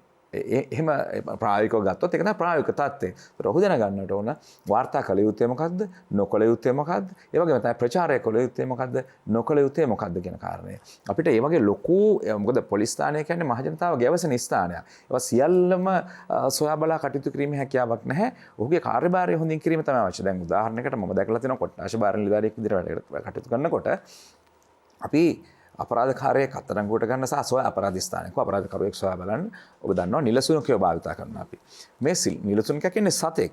මේ සතාව අරගෙන යනකොට මේ මාධ්‍යකරුවා යනවා මේ පස්සෙන් පස්සට නිලසුනක ගමන් කරන මාර්ගයේ. ගමන් කරලා නිලසුනක කොහේ හරි නිවසකට හැරුණොත් ඔහුගේ නිවස වීඩියෝ ගත කරනවා. වීඩියෝ ගත කරලා මේ සමහරවිට සතා හැරෙන්නේ ඒ ඇත්තට මේ ගෙදර ඉන්න මිනිස්සු සකරෝ නෙවෙයි. නමුත් ඒ සතා හැරෙනවා එතෙන්ට. ඇතර ගිහිල්ලා නැවතෙනවා. ඒතර එන ඔක්කොම වීඩියෝ ගත කරනවා. ඒ විතරක් නෙවෙයි. ඒ සතා ගමන් කරන මාර්ගය සතාගේ ඉව සතා විසින් ඒ කරන කාර්ය සම්පූර්ණ බාධාවක් වෙනවා. ඒ වාර්තා කිරීම තුළ. ඒතර මේ මාධ්‍යකරු හඳුනා ගන්නට ඕන. ඉතින් අපිට මේ බැන එලවන්නට බෑ. මාධ්‍යකරු හඳුනා ගන්න ඕන. මොකද්ද මම වාර්තා කළ යුත්තේ සහ නොකළ යුත්තේ කියන එක. ඒක කාරණයක්. අනිත් එක තමයි ඔබ කිව්වා වගේ මේ සැකකරුවන්ගේ තොරතුරු යනවා කියන කාරණේ. සැකකරුවන්ගේ ඒ ප්‍රකාශ සම්බන්ධව කිසිම ආකාරයක ලබා දීමක් කරන්නේ නැහැ. සමහර වෙලාවට සමහර තොරතුරු මාධ්‍යකරුවන් යම් කිසි ආකාරයකට ඒට හේතුව තමයි දැන් ඔබ කියන කාරණේ දැන් කිසි ආකාරයක පැමිණිල්ලක් කරන්නට හෝ නැත්නම් ප්‍රකාශයක් ලබා ගන්න පුද්ගලයෙක් කැඳෙව්වට පස්සේ දැන් උදාහරණයක් අප දැකලා ඉතින් නිරන්තරයෙන් අපරාධ පරීක්ෂණ දෙපාර්තමේන්තුවට ගිහිලා ප්‍රකාශයක් ලබා දීලා එළියට එනකොට ඔහුම සමහරලාට මාධ්‍යකරුවන්ට එන්න කියලා තියෙනවා මම දැන් සමහරවිට මාධ්‍යකරුවෝ බලාගෙන නැත්නම් ඔහුම කියලා එන්න කියලා අර ප්‍රකාශ කියපු දේවල් ටික ඔක්කොම ඔහු මාධ්‍යට කියනවා. මාධ්‍යට කිව්වට පස්සේ මාධ්‍යයෙන් ඒක ප්‍රකාශ කරනවා. ඒ සාමාන්‍යයෙන් මෙවැනි රටාවක් මම ඒකයි කිව්වේ මේ සියල්ල කතා කරන්න ඕන ශ්‍රී ලංකීය රට මේ දකුණු ආසියානු සන්දර්භය තුළ සහ මේ රටේ තියෙන සමාජ වපසරිය තුළ. ඉතින් මෙවැනි දේවල් අපි සමස්ත මොකද පුද්ගලයෙකුට තියෙනවා සමාජීය වගකීමක්. ඒ සමාජීය වගකීම පොලිස් නිලධාරියෙක් විදිහෙන් අපි පොලිස් නිලධාරියෙක් විදිහට රාජකාරී වගකීමක් මට තියෙනවා. ඒ වගේම පුරවැසියෙක් විදිහට සමාජීය වගකීමක් තියෙනවා. ඒක ඔබටත් තියෙනවා. මෙතන මේ ආවට ඉන්න කාර්ය මණ්ඩලයටත් තියෙනවා. සමාජයේ සෑම පුරවැසියෙකුටම තියෙනවා සමාජීය වගකීම. මොකක්ද? සමාජයට අපි කටයුතු කළ යුත්තේ සමාජයේ ප්‍රගමනය සඳහා අවශ්‍ය කරන වගකීම් තමයි අපි ඉෂ්ට කරන්නට ඕන. අපි කරන කාර්ය තුල සමාජයට යම්කිසි හානියක් සිද්ධ වෙනවා නම් සමස්ත සමාජයට හානියක් සිද්ධ වෙනවා නම් එයින් මට කුමනාකාරයේ ප්‍රතිලාභයක් ලැබුවත් කුමනාකාරයේ වාසියක් ලැබුණත් ඒ නොකළ යුතුයි. එහෙම නොකරන අය තමයි අපි නීතිය මගින් පාලනය කරනු ලබන්නේ. ඒ නිසා ඔබ කියන ආකාරයට මම කියන්නේ මෙය මම කියන්නේ 100%ක්ම මේ සියල්ල නිවැරදි වෙනවා කියලා. නමුත් පොලිසියට කරන මේ චෝදනා මම දකින්නේ මමත් අවුරුදු 30ක් සේවා කාලයක් තියෙන පොලිස් නිලධාරියෙක් විදිහට අතිශෝක්තියෙන් කරන කාරණා තියෙනවා.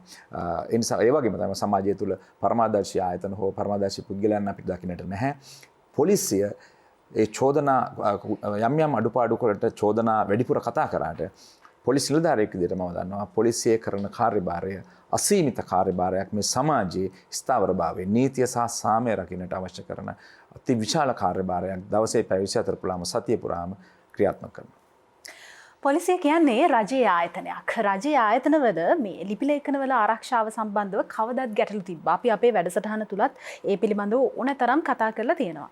නියෝජ්‍ය පොලිස්පතිතුමා පොලිසිය සතුව තියෙන ලිපිලේඛන විශේෂයෙන් සාක්ෂි සම්බන්ධව තියෙන ලිපිලේඛන. එහෙමත් නැත්නම් සමහර සාක්ෂි තියෙනවා දැන් මේ විද්‍යුත් මාධ්‍ය ආරක්ෂා කරන ලද.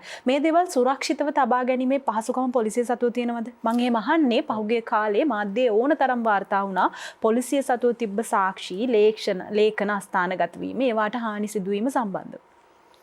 ලක්ෂය අර දැන් ඔබ මුලින්ම මේ තල්දු මහත්මයා අහපු ප්‍රශ්නෙට අර ඔබ ඇත්තටම ඔහු පිළිතුරු දුන්නේ මේ මාධ්‍ය වේදින සමය. මම ඔබ අපේක්ෂා කරේ කොහොමද මෙයා මාධ්‍යයට යන්නේ කියලා. මම දකින දේ තමයි එතනදී එකතු කිරීමක් වශයෙන් කරොත් මේ තල්දු මහත්මයා කියපු දෙයට දැන් අර ඒ වගේ දේවල් දැන් හිතමු නිලධාරියෙක් ප්‍රශ්න කරනවා පුද්ගලෙක්ගේ. පැමිණිල්ලක් දාන්න පොලිසියට එනවා. ඔවුන්ගේ කටහඬ හෝ වීඩියෝ දර්ශන මාධ්‍යයට යනවා. හැබැයි වෘත්තීය මාධ්‍යයෙන් මේක කරන්නේ. ඔබ කියෝගේ අද හැම සෑම පුද්ගලයෙක් අතේම රෙකෝඩර් එකක් තියෙනවා, ෆෝන් එකක් තියෙනවා, වීඩියෝ කරන්න පුළුවන්. ඒගොල්ලෝ ඒ කියන්නේ අශීලාචාර පුද්ගලයෙකු විසින් කරන දේවල් තමයි මේ වීඩියෝ තමයි යන්නේ මේ මාධ්‍යයට. ඉතින් පොලිසියට ඇයි නවත්තන්න බැරි? මෙහෙමනේ අපි සාමාන්‍ය ඔබ එනවා පැමිණිල්ලක් දාන්න. ඔබ එනවා පැමිණිල්ලක් දාන්න ඇවිල්ලා මගේ ළඟ ඉඳ ගන්න. මම පොලිස් නිලධාරියෙක්. ඔබ පැමිණිල්ලක් දාන්නකොට මම ඔබගේ ෆෝන් එක ඕෆ් කරන්න, ෆෝන් එක ඉවත් කරන්න අපි ඒ වගේ රෙස්ට්‍රික්ෂන්ස් දාන්න බෑ. ඔබ නිදහස වෙනවා. නමුත් ඔබ මම කියන දේ රෙකෝඩ් කරගන්නවා. රෙකෝඩ් කරලා ඒක උදාහරණ මාධ්‍යයට. අපි විතර හොඳ දේවල් දෙනවා. පහුගිය දවස්වල අපි දැන් සමහර සිද්ධ වෙනදී මිනිස්සු 100ක් 200ක් 300ක් පොලිසිය ඇතුළේ පිරෙනවා. සමහර ගේට්ටුව ඇතුළේ පිරෙනවා. ඒතර ඕන කෙනෙකුට තමන්ට දේවල් වීඩියෝ කරගන්න පුළුවන්.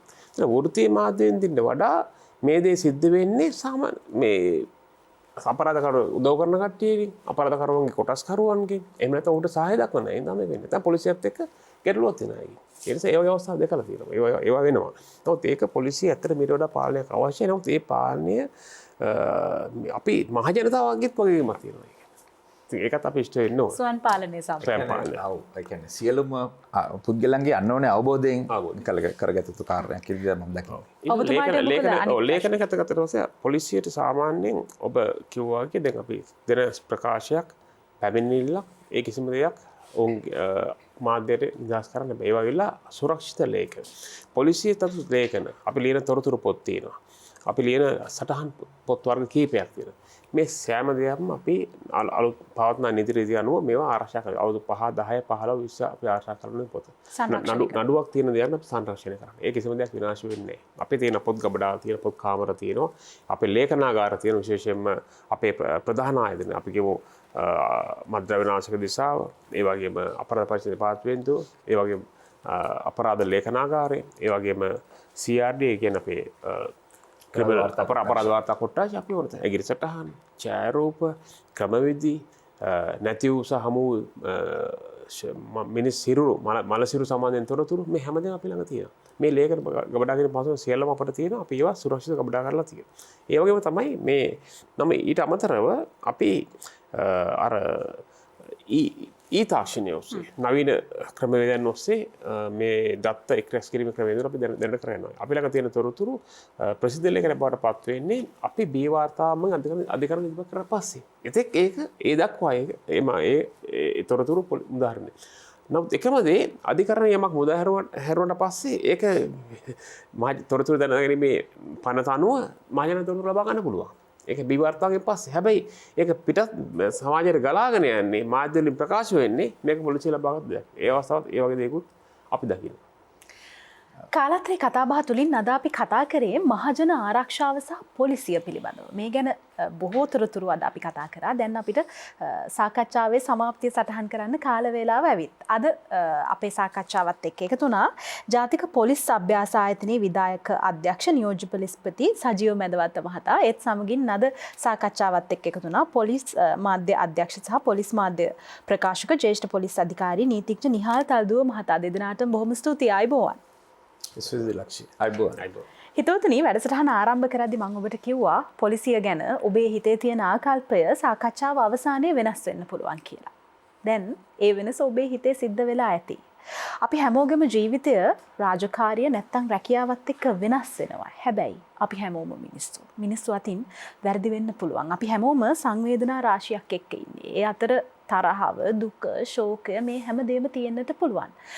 පොලිසියේ වයස දැනට අවුරුදු 156ක් ඉතාම දීර්ඝ ගමනක්. ඒ දීර්ඝ ගමන තුළ පොලිසිය කොහොමද වෙනස් වුනේ, ඉදිරියට කොහොමද වෙනස් වෙන්නේ කියන කාරණාවයි අද අපි සාකච්ඡාව තුළින් කතා කරේ. අපි සූදානම් ලබන සඳා රාත්‍රියේත් සුපුරුදු වෙලාවට ඔබට වැදගත් මාතෘකාවක් ගැන තොරතුරු කතා කරන්න. ඒ වෙනුවෙන් අපිත් එක්ක එකතු වෙන්න කියලා ආරාධනා කරන ගමන් සමුගන්නා මොහොතේ ප්‍රාර්ථනා කරනවා සුවදායි රාත්‍රියක්. ආයුබෝවන්.